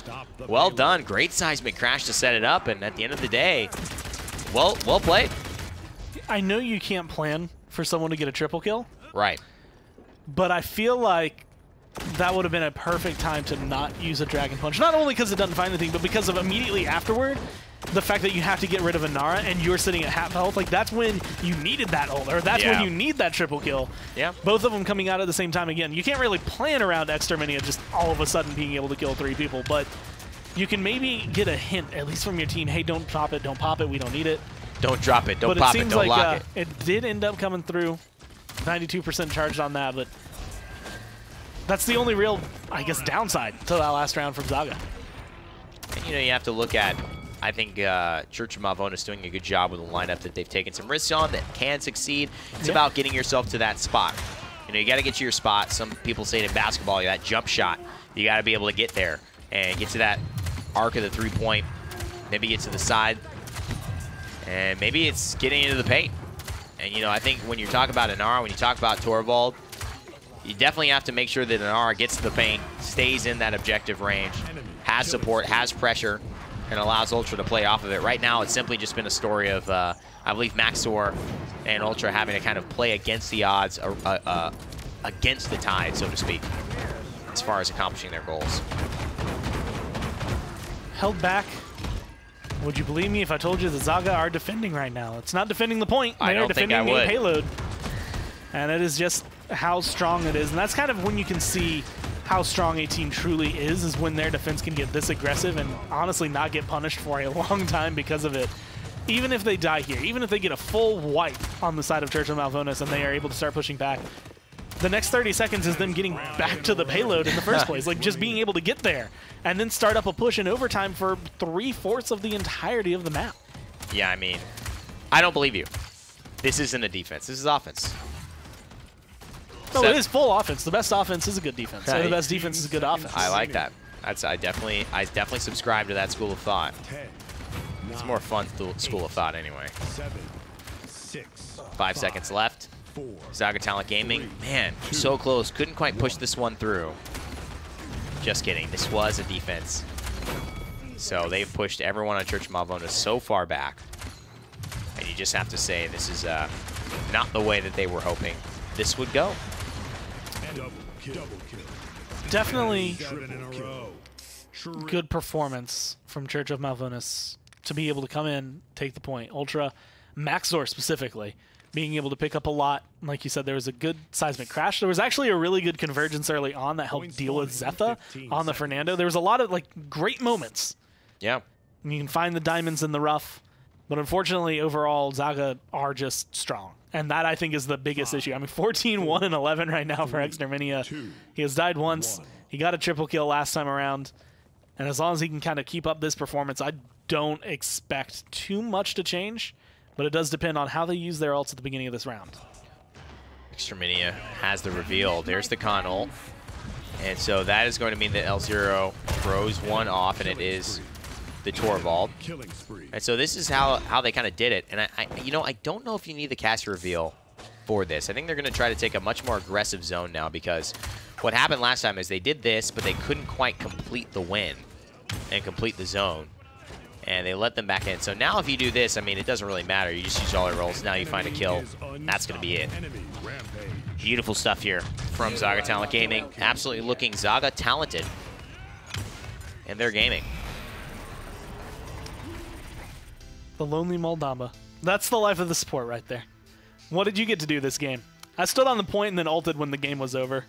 Hey, at least I got top credits, you know. He will have the top credits, probably most time spent on point, which we've seen actually last week in the PPL can matter. And Nara, what was it? I think it was 406? I don't know. It was something ridiculous as the amount of time spent essentially alive, standing on the objective, and that's all she did the entire game.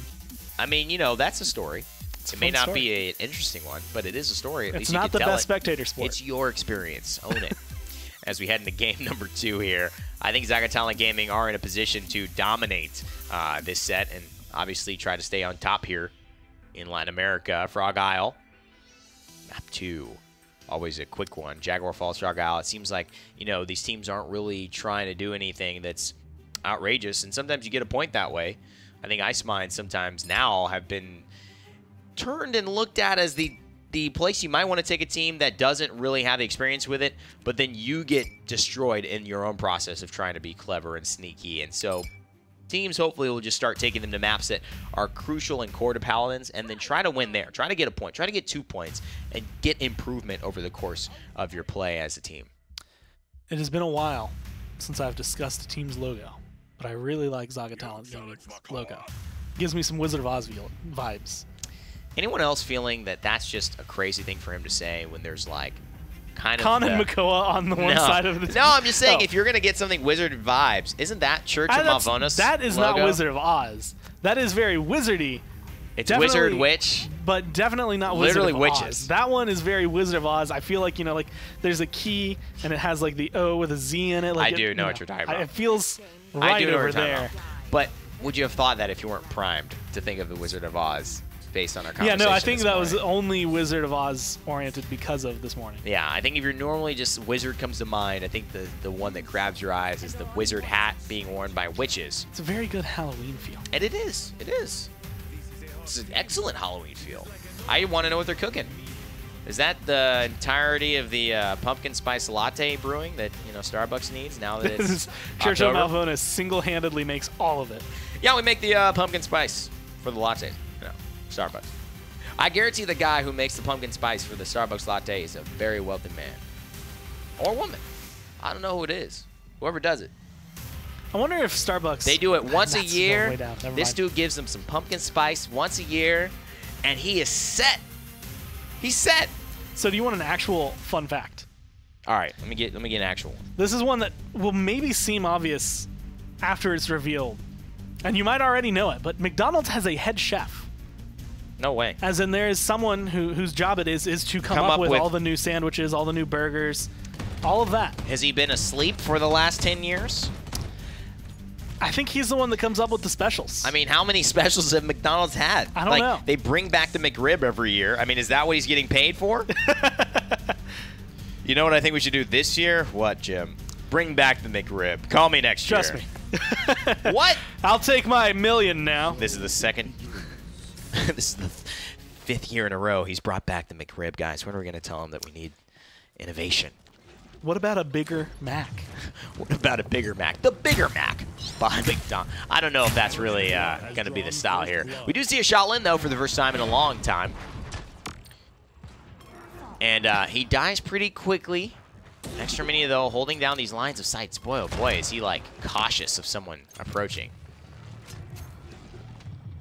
I've never seen this much not on-point scope time from Macanessa on Frog Island in a long time. Sterminia being, like you said, extraordinarily cautious. And I think he was waiting for the Shaolin or the Leon to come up, neither of which were able to get to him. Both of which are getting pushed out relatively hard. Patience here. But the patience is totally going to serve Saga Talent Gaming right now with the Inara, Fernando, and the Furia.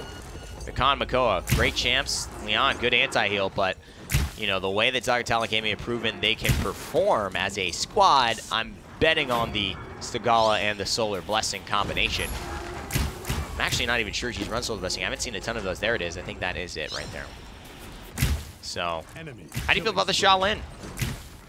And the constant Saris. This is the second game in a row Church Mob bonus and pulled out the Saris. Not sure how I feel about Saris overall. I feel like this is, if you're going to run Void Abides, you're going to run it on a map. This is probably a better map to run it on. People are way more likely to be grouped Did you say moi? Moi? You said moi. You said it in a very. You spoke Spanish. I did. Let's go with that one. Oh yeah. Totally didn't just misspeak. Muy more likely. Way more likely. Muy more likely. Be picked up and together for Void Abides. Shaolin, I love Shaolin. I think he's a solid pick. I feel like it's actually kind of weird to see that he hasn't been picked up as much. Yeah. But it is that people having to figure out how do they want to style him this time around, right? You lose 2 seconds on yourself, all of a sudden you're like, man, well there goes my flank Shaolin. Yep. How do I play him Yeah, now? what's the vibe now? I totally hear that. It seems like it's cool that they're taking risks. They're doing some new champions. I mean, they're prioritizing the Vivian. I thought that was a good pick. It took things away. It maybe feels like just the piloting is off, you know, right now. You know, and it's not that it's always off. I mean, Kinningar having some good moments. I am Phantom having some good moments. You know, Ultra had a couple of moments. I feel like he's been less impressive than we've seen some of the other damage dealers, but it's a hard role to be super impressive on against a great team that's coordinated like Saga. And I am Phantom hooks the Inara into her danger, but it almost looks like he's the one who's actually in trouble. This is not exactly the kind of draft you expect to see losing when you get Khan Makoa on one side, but it's really just the follow-up and, like you said, the piloting that comes through and the fact that Zaga are just phenomenal players. Yeah. Being able to zone them out. And the fact that when it comes down to it, Shaolin, right now he's in this awkward spot compared to other DPS, trying to find his home. No longer the flank damage. And I actually, because of Wednesday, have been won over by Recurve Shaolin. Oh, yeah? All right. Well, I'm excited to see that. Let's hope that that maybe steps up. That would be fun. We haven't seen, I mean, Recurve used to be the thing, and now, you know, we'll see. I like that idea, though. Well, I feel like it fits where he wants to go. And the reason it was big for me, and I think it's going to vary on map to map. I think you can go Explosive Arrow on some maps, Recurve on others. And it just depends on how likely are you to hit stuns in this setup. How likely are you going to be able to get it? Because if you need that kind of stun, then it's going to be big for you. Otherwise, his loadout is relatively unchanging. I think it is going to be only talents. I mean, Wanderlust has kind of taken over. I think Bullseye, especially when you don't need as many resets on your dash to just be able to dash back and stealth out. Right. You don't really need to snowball your cooldown anymore. Yeah, I mean, except for maybe Planted. Yeah. Will we see the Planted talent core? Oh my god, the reset of Planted. The healing, the damage reduction. That was the first thing I ran with Shaolin, actually. 200 health a second. during each planted. And then I think it was like about 20% damage reduction. I think now that level 5 cards, you can get 25% damage reduction and maybe 250 health a second, which is basically like a Cardio Victor. Or I believe like a pre-Mending Spirits, pre-Spirits Chosen Mending Spirit Seal. Might even be more than that. That's nearly what a Gourd was until it got buffed in this match. Saga Talent Gaming controlling, though. That is like the most essential Inara moment I think we've seen in a long time, where it's just Church of Malvonis win that fight. They get 2-3 kills overall of the backline. But did you? And then it's 69% sitting on the point with Inara. L0 did not give up any space. And now Exterminia, if he can start hitting some of these shots, maybe connecting a headshot onto Khan or two, that will make it so quick for them to just retake the point. It's been a long time, you know. I think that we've seen just this pop-off performance from a sniper. Exterminia's doing a good job, though. I mean, of getting the damage. I mean, it's funny that you have to bunny hop this way, but really that's the way to stay safe. And this is where we also see Shaolin start to have a little bit of presence.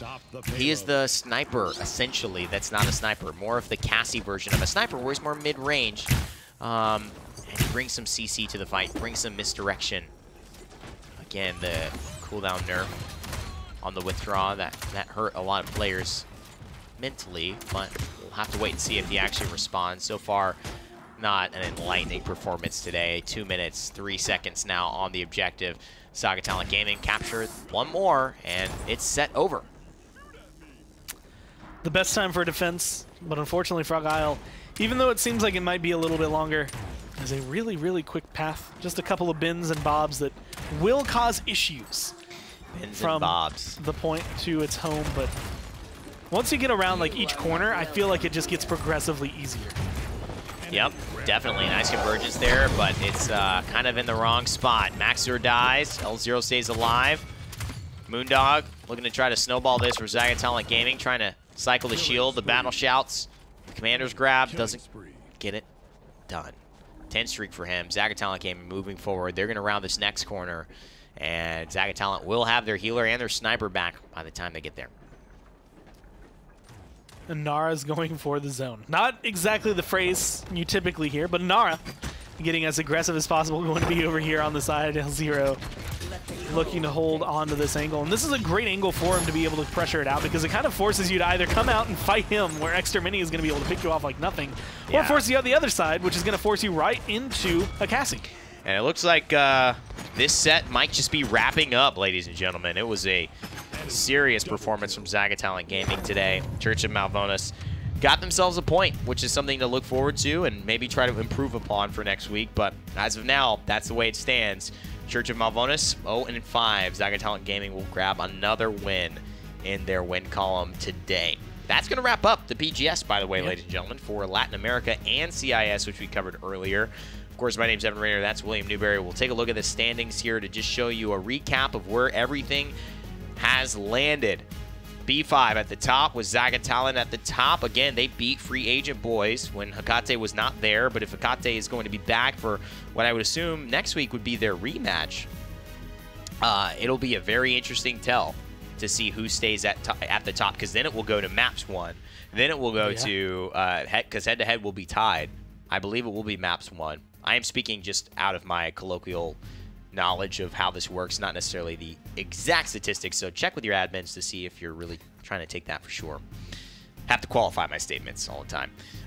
Here's the schedule, just to let you know how it all panned out. It was a busy week, a lot of 2-0s, a couple of 2-1s, but most of the board went one way or the other, and that was that.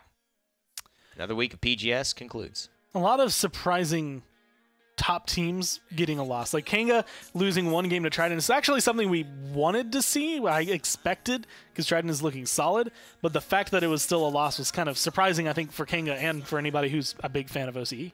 Well, thanks so much for joining us, everybody. Again, my name is Evan Rayner. That's William Newberry. Rain Day and Gormizer here on the cast. Wish you a fantastic weekend, and of course, no PPL later on today. So we will see you on Monday for Esports Weekly. It's a Paladins Console League. As always, never give up, never stop gaming. We'll see you all in the realm.